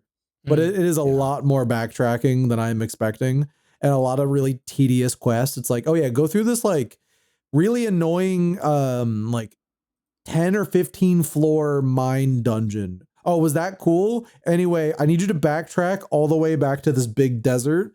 All your characters are going to act like they've never been here before, even though they had to be just to get through the mine. And we need you to grind 5 of the most annoying mini bosses ever just to advance in the story, which will require you then to go all the way back to the town that you were just at, which will then require you to go. It's just like a lot of like that. And I'm like, no, Fantasia, you're like really good. Do not spin your wheels like this. Stop. Did you ever play the director's cut PS2 version of Destiny? No, but that's what I'm going to play. I have not gone game. This far back in the series before. This is my first time playing any of the 2D games, and after this I'm like, okay, cool. So I've kind of given myself the perfect runway to Eternia, finish Fantasia, start Destiny Director's Cut, then play Eternia in October. I think you'll like Destiny Director's Cut. It's very good. I have a feeling I will. I have like, there really is not much you have to do to this formula for these like early games to make this work. I know a lot of people swear by Destiny, so Destiny's a good game.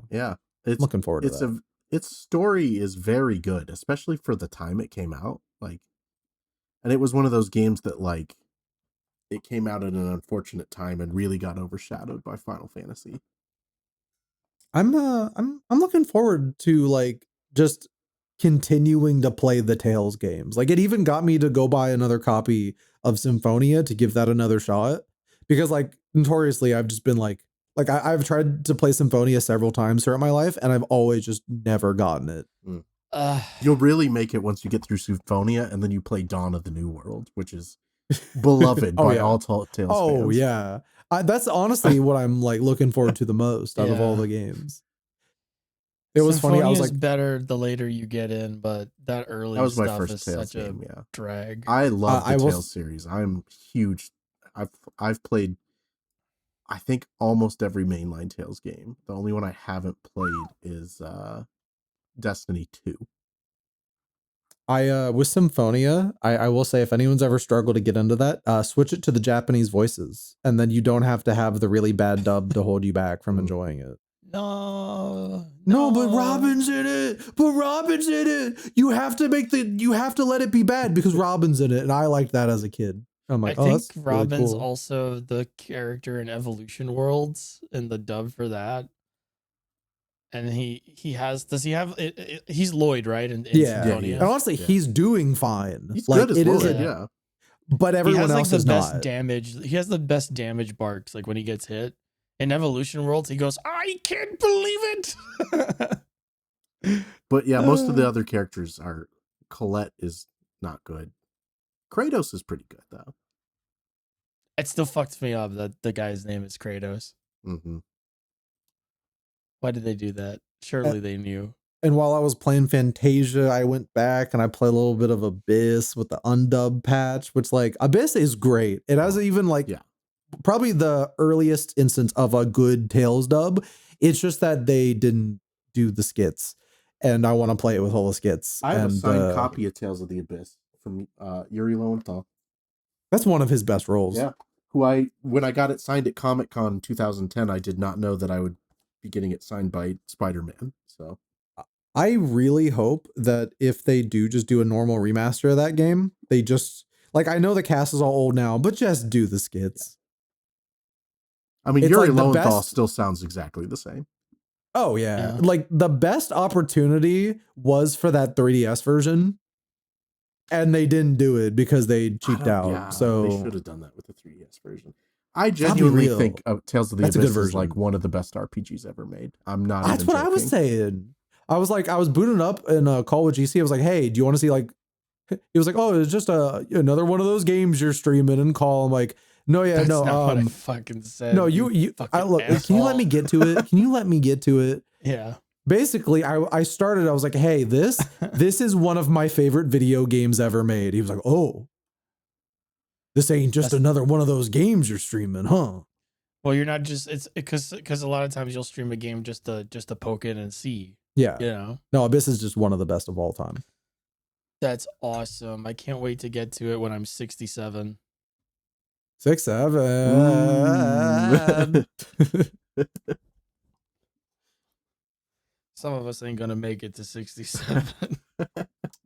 But that's kind of just been like, my last 2 weeks have just been Fantasia and GranBlue back to back. That's a pretty good combination, I feel like. And now I've got Digimon, and I'm like, okay, cool. I'm good. It's like we're in the summer now, so it's the time for long running RPGs that take forever to finish. Yeah. I am in a big Assassin's Creed mood, obviously. And I can't decide if I'm going to go back and play AC3 or Syndicate. I really want to Syndicate. Yeah, Go to Syndicate. I really like Syndicate. I do not Jack think the people Ripper will stuff. give Syndicate enough credit, honestly. Assassin's Creed Syndicate is like,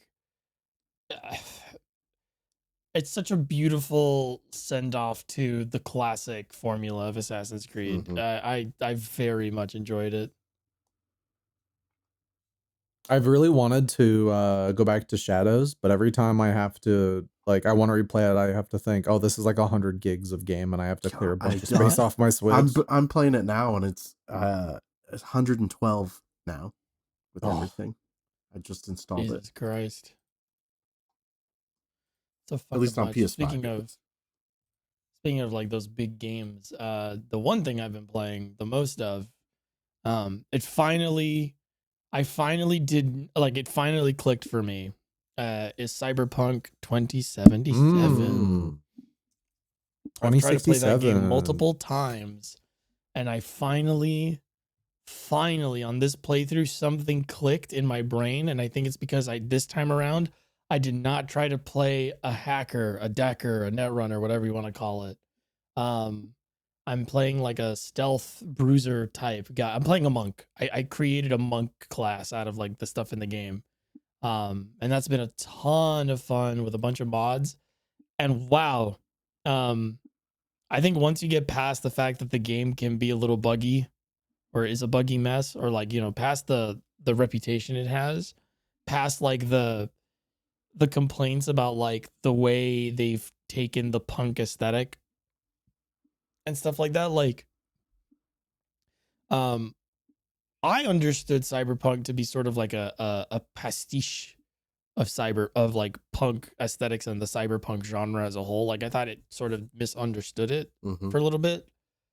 Now that I've played more of it, I think I was wrong. I actually think that game very much understands its source material. I think it very much understands its source material. And I think it understands what Cyberpunk is.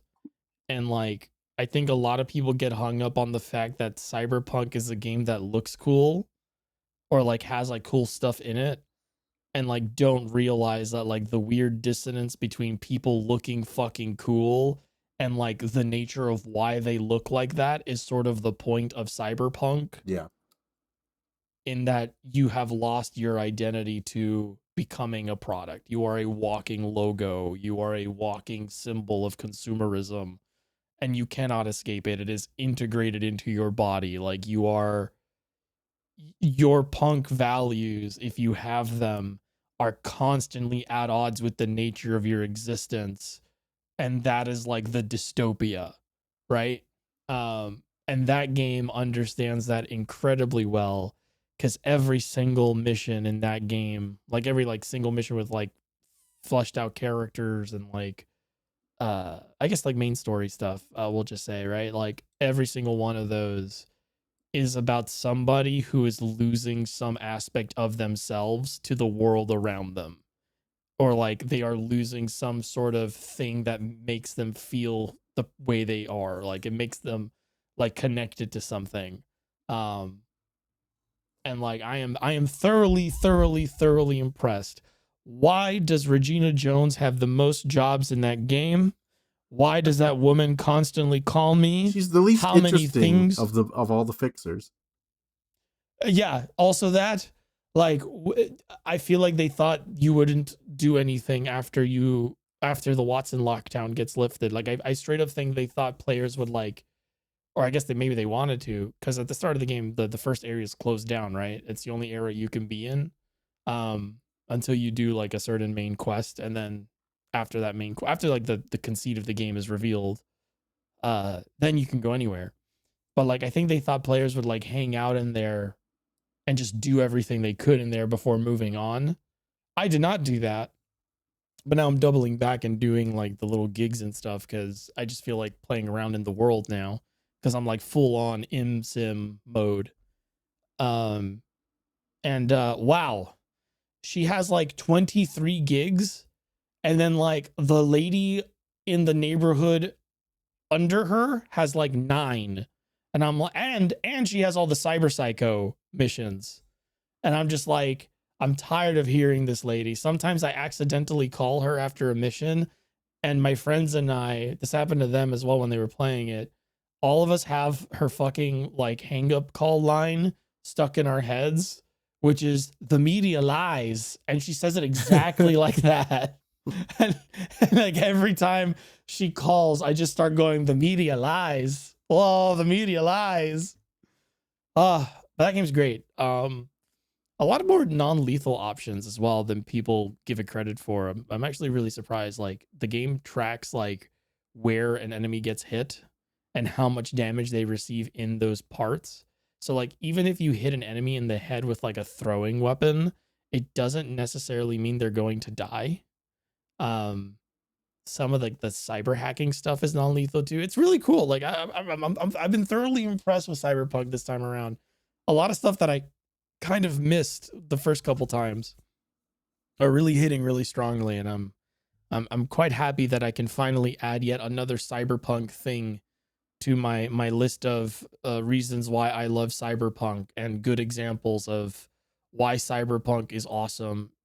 Shadowrun, Johnny Mnemonic, and now Cyberpunk 2077, and the TTRPG it's based off of course. I'm interested to I gotta play more. I'm interested to see what you think when you get to Phantom Liberty. I'm about to start it. That's actually why I went to go do some of the side gigs, because like I wanted to clean up some of that before I left to do the DLC. So I like Phantom I'm Liberty interested. a lot. People say that's the best. Again, the DLC of a game tends to be the best part because it's a smaller experience. It's tighter. Yeah. But yeah. I'm excited. I might do that tonight. I have to do some work after this, but hopefully it's not too long and I can play it. Well, we gotta watch the Bleach movie. Well, yeah, I'm gonna be working while we're watching it. Then are you gonna be really experiencing it? I'm just looking at spreadsheets. You're gonna look at it. You're gonna turn to look at a spreadsheet, and Ichigo's gonna hit the hardest Bankai ever. You'd be like, "No, go back!" And I'm like, "I'm sorry, we're already going." He's gonna hit his longest Bankai ever, and then you're gonna like, he's like, "Sorry, GC," and you're like, "Ichigo, is that you?" It's like, "We're not friends no more." Hey, and you'll pause cry. the movie. This asshole's looking at Google Sheets. I wonder if you could get. Can you like Fiverr Johnny on Bosch to record that. Now he'd probably be more of like a 500er. Yeah. Oh, we forgot to ask people for questions. Oh shit. Whoops. Yeah. We never We have a answered. backlog? Actually, we never answered the questions we had because we skipped them last time. Oh. Okay, let's there was just answer two some of us. questions. Let's blast through them. Let's get in there. I don't remember how far back we gotta go. We're all May? like, fuck this. Let's end this stupid ass podcast and go watch Bleach. No, we gotta do questions. We owe them. I know. Oh wait, I'm in the comment section, not questions. All right, so Buster asks, Burnout Brothers, what's a piece of media that you absolutely love but 100% understand why your friends don't? I 0% understand why my friends don't like the stuff I like. It doesn't make sense. I like it, so it must be really good. I guess Something my best. I have a love? good example of this, and I don't really know why I like this movie so much. I genuinely don't have an explanation. But Daddy Daycare with Eddie Murphy, No, that movie's awesome. That Are you movie's pretty kidding? good. I really like it, and most people I've ever talked to are like, that movie's fucking terrible. That movie's about like dads learning to like actually be like. I'm gonna be active honest. You're the fathers. first other person I've ever met that actually likes that movie. No, I grew Yeah, up on like- stuff like that, like Okay. Cheaper by the Dozen, all the That's a Like, great. I mean, I Eddie agree. Murphy, I like Eddie it. Murphy So, movies. Yeah. Yeah. That whole movie's about like a bunch of dads realizing that they're not as like invested in their children as It's a they very thought. it's a very like millennial. Yeah. Yeah. It's like a bunch of like old Yeah. farts with It also kids was like- learning that they could probably do more. It was the one movie that Eddie Murphy was pretty good in that era where he was in a bunch of bad stuff. Yeah, in that Yeah, era but when he probably was just got kind of such, fuck- like, when he so was much doing bags. Norbit and what's the one where he's like it's like 200 people inside of an Eddie Murphy robot. what? The movie that Eddie Murphy is in where he is actually being piloted by 200 like aliens. Oh, I think I know that one. I forget the name Meet of it. Dave? Oh, Meet Dave. Yeah, that's That's the bad one. movie. I don't know if there's anything that I love that my friends don't, because like I basically don't allow people to be my friend if they don't like the things that I don't fucking know. Well, it has to be something you have to understand why people don't like. That's easy. Dragon Quest. I completely understand. I have friends that don't like Dragon Quest, that don't like Dragon Quest 8, that think Dragon Quest 8 is actually like one of the worst ones in the series. That's crazy. That's That's just crazy, stupidity. But like the crazy thing is that like you would think Dragon Quest being like my favorite thing of all time, I would be very precious about it. I have never gotten like upset that people don't like Dragon Quest. Like I so adore that series, but I'm so aware of like why people wouldn't like it, that when someone's like, I don't really fuck with Dragon Quest for like XYZ reasons, I'm like, I totally, like, I see it. Like when they explain it, I go, yeah, 100%. Like I see that in that game, and I understand that that's a deal breaker for you, or that's something that like turns you off about the game, right? Like that, it's that, and then it's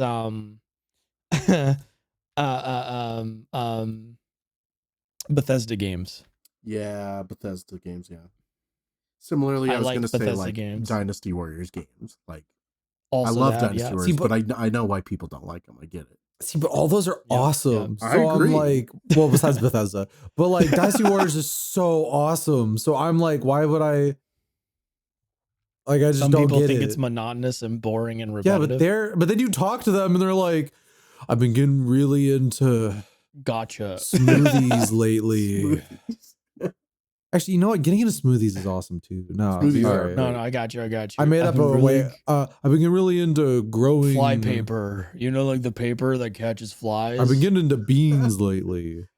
I've been It's a really- fly paper. I've become a really big proponent of needle tip tweezers. See, it's just like everything I'm into, I have exact reasons why I like what I like. And then whenever I talk, anything? and whenever I tell them about like, why don't you like it? They go, look, I just don't like it. All right. Dude, I don't have to like it. I'm like, then go fuck yourself. I don't know. There's nothing better than using a 200 grit piece of sandpaper on a little piece of plywood, man. I genuinely do know people who say that kind of thing. Well, I love woodworking, so I am kind of like that. But yeah, it's like, I don't know. I just like, there are certain things where if somebody doesn't like it, right? Things that I love, where if somebody doesn't like it, I'm not. I just go, okay. Well, no, like it's fine. Like they're not making a personal statement about who I am, right? Like it has nothing to do with me. So it's like I evaluate it and I go, yeah, actually that does actually kind of track. But like admitting that doesn't mean that I'm wrong about me enjoying something. It just means that this person values a thing differently than I do. And I don't know, like there's so many examples of this. I think like honestly, like we have 55 episodes of podcast of examples. Yeah, but like, you know, like it's just like it's easy to understand why someone wouldn't like something when you truly understand a specific piece of media. When you truly adore something and understand it and like you know it front to back, and you meet someone who doesn't fuck with it at all, you get it. Because usually when you like really understand a piece of media, sometimes you can kind of like you can get tired of it because you're just so constantly exposed to it. So like it's really easy to see how somebody cannot like something because you yourself at some point have been bored by something in it, have not enjoyed a thing that's in it, have thought it was whatever. And it's like those moments that I've had, that other person has had more often than I have, and that's why they feel differently than me. It's because those things that I have forgotten or that other things have superseded about that media in my brain weren't enough. Like that didn't happen for them. And that's not like a matter of, oh, they don't get it, they're not engaging with it, they're missing the point, blah, blah, blah. It's just you value different things. You weigh different things differently. Yeah, sometimes I'm like, I see like something I really like, and I see like, oh, this person doesn't like that. And I think, oh, I 100% get it. It's because they're boring. We're Come like, on. No laughs? We're like, I gave it a chuckle. Are you not entertained? This is harmony and discordance, like fighting each other in a room. Like people think I'm like joking, but I am sometimes just a bit of a catty bitch. Oh, I don't think anyone's gonna. We have 55 episodes of podcast to show that.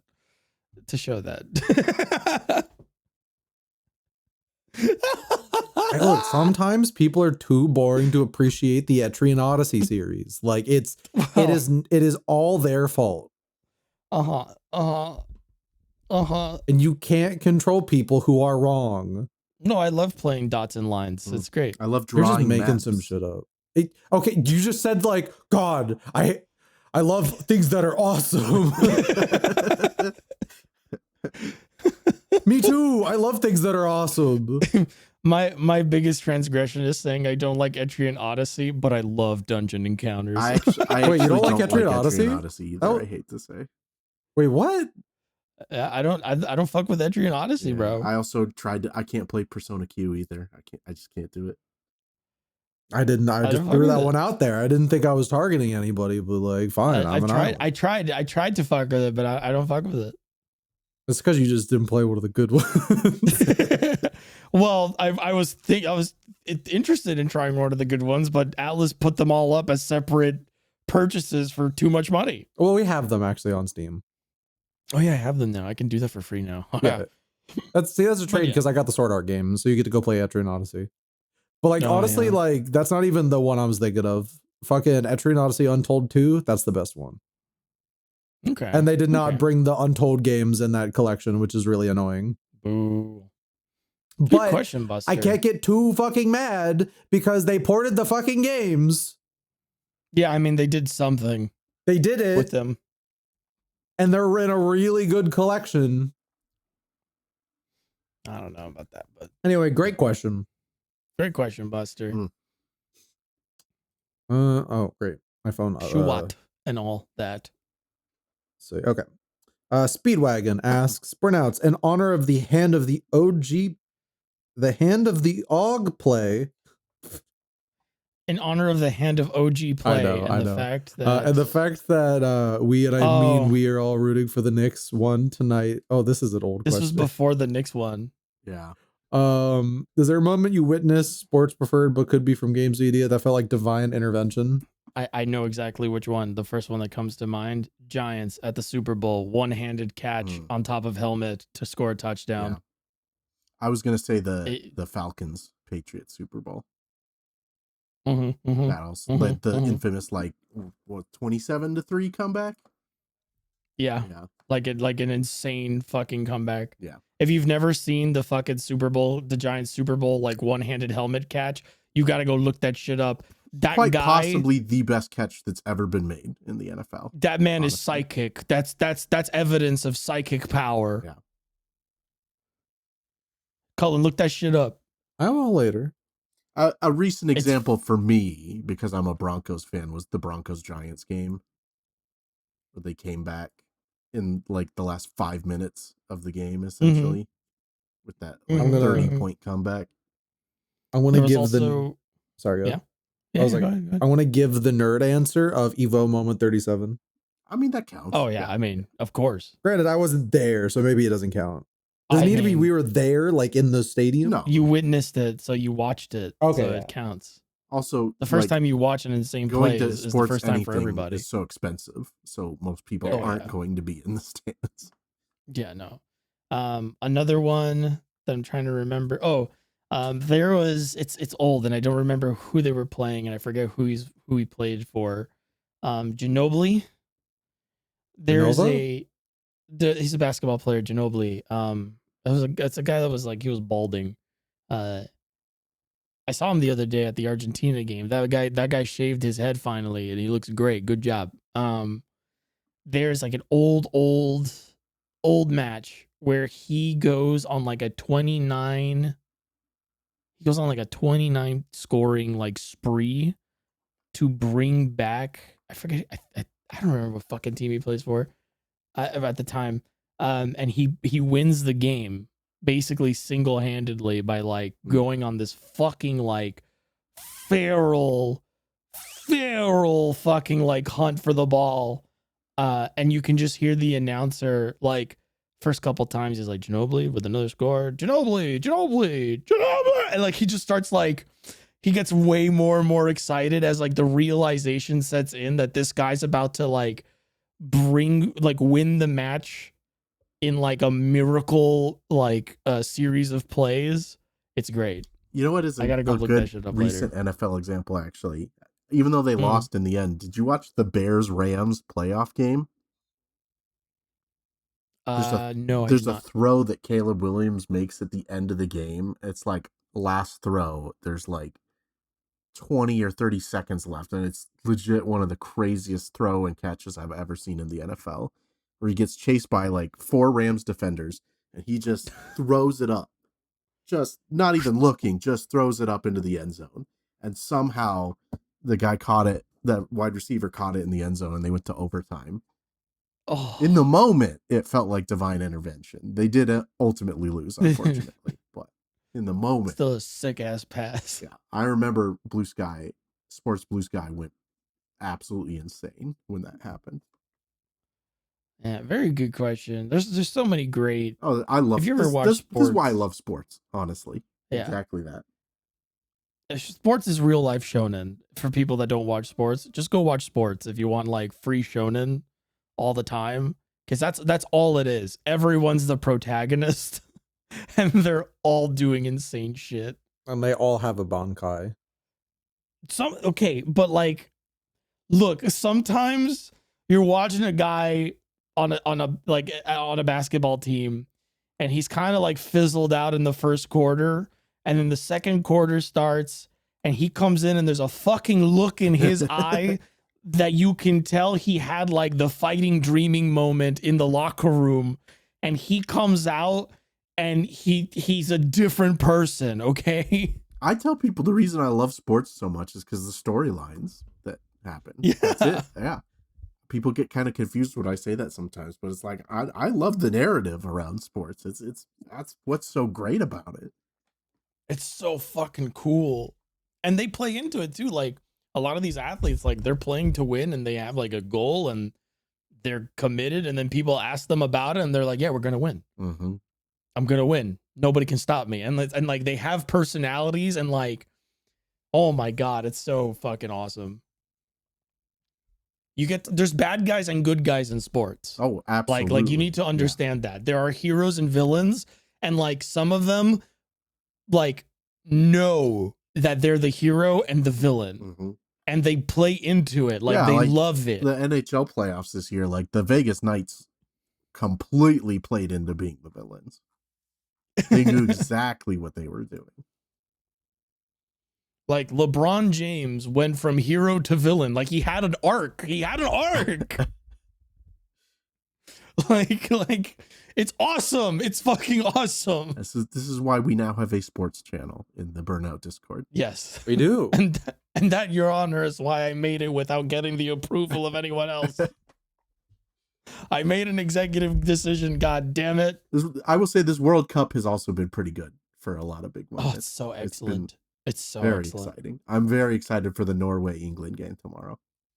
Well, yeah, Super Boo is going to kick their ass. As of the time of recording, I guess. Now, I do like how like it has like how the World Cup kind of broke containment into the world of politics, where Trump tried to cheat and then the U.S. team lost anyway. Very funny. Maybe the most embarrassing goal I've ever seen in the history of soccer. Oh, man. You know what was great? You know what the best part about the U.S. team losing after Trump like called in like a thing to like get it? Yeah. By the way, that call was kind of to begin with, but the rules are rules, right? You shouldn't. Yeah. Once it's called, it's called. You shouldn't like nothing should change it. FIFA's thinking it was a bad call to begin with is not like tied to disliking how it was overturned, right? Like those are two different things. Yeah. Like I thought it was a bad call, but like when I found out, oh yeah, he called in or whatever, I'm like, that's you shouldn't do that. Like corruption. That's blatantly corrupt. But like after the U.S. team lost, people were posting the women's World Cup win because the U.S. women's team they've won multiple championships multiple times, and that's like a thing that people that actually watch sports and like care about this stuff know is that like they're not just good, like, they dominate. Yeah, it's like, oh, we got to win the World Cup, and people go, we have multiple times in the women's division. Like we are powerhouses in women's soccer internationally. I think it's always US versus Japan was the last one, right? I believe so. Yes. And it was by the way, it was an incredible, like they are women's. If you want to watch like great soccer, like amazing soccer, go watch women's soccer. You think guys are good at soccer? Women are fucking insane at playing soccer. Some of these fucking players are scoring goals that people haven't tried to do in years, and they're just doing it normal. Like it's fucking arithmetic. Like, God damn it. I love soccer and I love sports. Sorry, let's continue. All right. Let's see. Noog364 asks, what is the best example of someone putting their foot in their mouth you remember? Evo moment 37.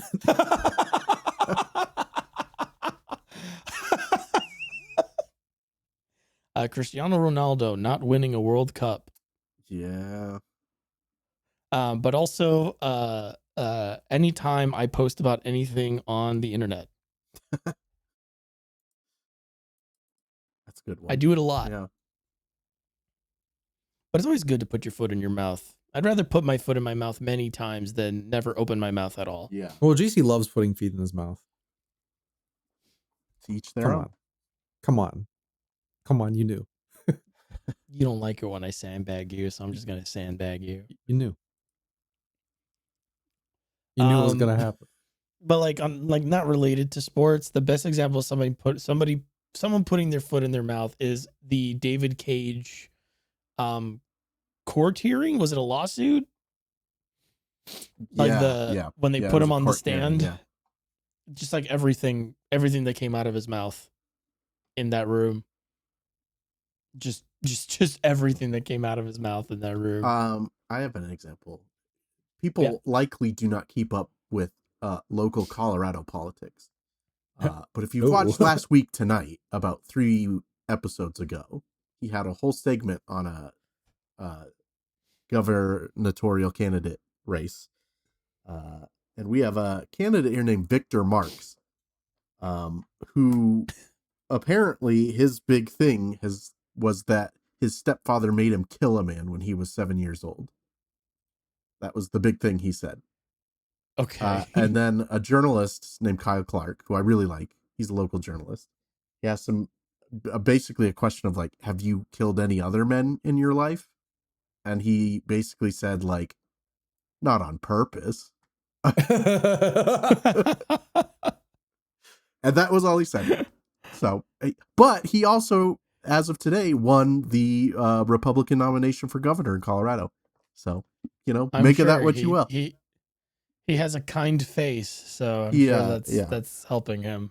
I will say Colorado has elected one Republican governor in the last 45 years, but who knows?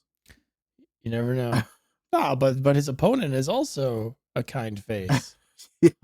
Well, but yeah, they're just a bunch of nice people over in Colorado. Go look up like Republican governor Last Week Tonight. It's worth watching. It is a bizarre segment. Not on purpose. Yeah. Any Florida politician. Yeah. I recently saw an ad. Trump endorsed guy running for governor, I believe, or something. He's been showing up on the living room television because that's where we play Coco Melon for the niece. And he keeps saying something like, "Let's make Florida." His campaign ad ends with, "Let's make Florida a place where dreams come true." It's just the most like vapid, like stanceless thing to ever say, because he's probably going to lose to DeSantis for the billionth time in a row in the primaries, but whatever. Campaign. Yeah. You want to see like the best moments of people putting their foot in their mouths, like watch political debates. Oh man. I'm a treasure trove, absolute treasure trove. It's so especially fun like people like presidential debates have their own, but if you watch like local political debates, oh my god, that's people think that like people think that like politicians are like better spoken, like more well spoken than like the average person. But it's like when you really think about it, they're not actually talking that often. But at a debate, especially a town hall debate, you get to see like the average eloquence of the American politician. And it is like, you do that and you will, and I guarantee you will be like, oh, I could be a politician. I could go into politics. I could go into government. And the answer is you absolutely can. You absolutely can. The bar is very low. You just have to be a little evil. Well, yeah, you got to be, you have to have like a passion for it. And, there's a difference between complaining about your politicians and going, yes, I want people to yell at me my entire career, because that's what should happen as your job as a politician should be to get yelled at all the time. Like that's the job. But yeah. Another Next great question. Bram asks, and this one's interesting. Favorite joke about or depiction of a celebrity from an old cartoon? That's awesome. That's a good question. I don't necessarily I just don't know enough old cartoons, I guess. Any appearance on the Animaniacs? That was good. Old Simpsons Every has a guest lot of appeared. good appearances too. Oh yeah. Like Leonard Oh, Nimoy yeah. was really good on Simpsons. You know, Leonard now that you say Nimoy. it, Family Guy counts as an old cartoon. At this Yes. point, yeah. All of Family Guy. Al Gore in Futurama. Oh my God, yes, that's the one. Yeah, that's the one. That's it. That's the funny. You know how long it took me to realize that I don't think that's actually Al Gore. It's just an impersonator that's like really good at what he's doing. It's definitely not actually Al Gore. It's so fucking crazy. Just like Daddy puts it to his drink and Danny gets mad.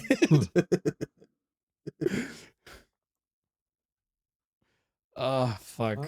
Let's see. Continuing to scroll. That one's for, well, this one's kind of for cause, but it's about let's see. Is it FF14? Yeah, it's the 14 thing. No, it's we like, answered that one already. Oh, okay. Yeah, that was the one. That was the one that we answered during the SGF thing because Cosma answered it before he left. Oh yeah. And the other one is a question for cause. I think that's it. It says for Kaz, not really for the episode, but for the now, so we don't have to answer it. Yeah, Mhm. but like that, I'd want to have cause here. Oh for that. yeah, for sure. Yeah, I'm obviously. not. Yeah, I don't think we're the best ones to Yeah. answer that. Yeah, no, I have literally two. I have two suggestions, and neither of them are ones that I've actually read. Yeah. So, But I guess that's a podcast. I think so. What are you guys Yeah. gonna be doing in the coming weeks before next time? we record? doing? Next week. Yeah, sorry, you sounded like Patrick Warburton. I will be working a lot. I have like 2 gigs now in addition to my journalism stuff. So, Exciting. but Truck-kun Oh. is supporting me from Another World comes out soon. That's Strange Scaffold's next game, so people should play it because I'd be interested. I work there now. Is it on Switch? I don't think so. Now, when you say Truck-kun, do you mean the truck that isekais everybody? Yes. Oh yeah. Yeah, it's like Crazy Taxi, but you play as the truck that isekais people, and the people that you hit get transported to the fantasy world and powers up your heroine. Okay, that's kind of awesome. I'm telling you. Holy shit! Telling you, yeah. Yeah, I'm wish listing that right now. By the way, Hayes did not ask us to gas it up. These are genuine reactions. I know. I know what it sounds like. Of like, this Look, is an ad spot. I'm It's just waiting. not. I'm just waiting for the check to clear. Yeah. I'm looking at the trailer and I'm like, yeah. I want to isekai people. I should say that, like, before I started working at Strange Scaffold, I actually really did like their games. I'm not just saying that because I work there now. So, like, No, they make. I've seen their game. I have friends that like really like those. Yes, we at Burnout Culture love strange scaffolding games. We were not paid. Will that actually This get you in is trouble? not an If it seems ad. like we're joking about getting sponsored, but we're not. Are we at too many No. levels here? Are you kidding me? Do you know how many influencers do that? Like that joke? mhm. Oh my Well, god. no. What influencers do is just not classify sponsorships and do illegal things, but And get do away it with it. anyway. Yeah. Well, it's not illegal in America. It's illegal in Europe. In America, you don't have to disclose that it's an ad, but in Europe, you do. Yeah. So if Depending you've on ever the done it country. before, Depending on. and like you go to Europe, they will arrest you immediately. I don't. 'Cause, I like, we mean, got there's 'em. like, if you did it in a different country, I don't know. I don't know how international rules law don't works apply. necessarily, but like, Yeah, there's if your business is jurisdiction. based in America, then even if you film it in the Europe and say it in Europe, still and release doing the it under video US from law. Europe, you're doing it under U.S. law. Yes. So yeah, it's not an ad, everybody. It's not a fucking ad. It's the point. It's the point I'm making. Anyway, thank you so much for joining us this week, folks. It's good to be back. We will see you in the next 2 weeks, probably with a lot more to say about a lot more things, to be perfectly honest, because we have, we've already discussed it, but I think we all have like quite a few things on our plate not like at the moment, something doesn't happen every week in the world of video games. Yeah. these days. especially nowadays. Yeah. In fact, we may have a more tower episode next time. I was kind of shocked we managed to have fun with this episode given everything that's happened. Yeah. Yeah, we'll get into it later because I feel like It's not over, so even Yeah, the Burnt Brothers yeah. deserve a break. yeah. well, we're kind of waiting for dust to settle to like talk about it because it's like in true Burnout culture fashion, every time we talk about something in progress, there's a development and we're like, God damn it. Anyway, yeah. So if you know where we are, then you know where we are. If you don't know where we are, then how did you get here? Thank you so much for watching and listening. We will be back in 2 weeks to give you more things to listen to on your way to work, as you fall asleep, or as you are working. Bye-bye. Bye.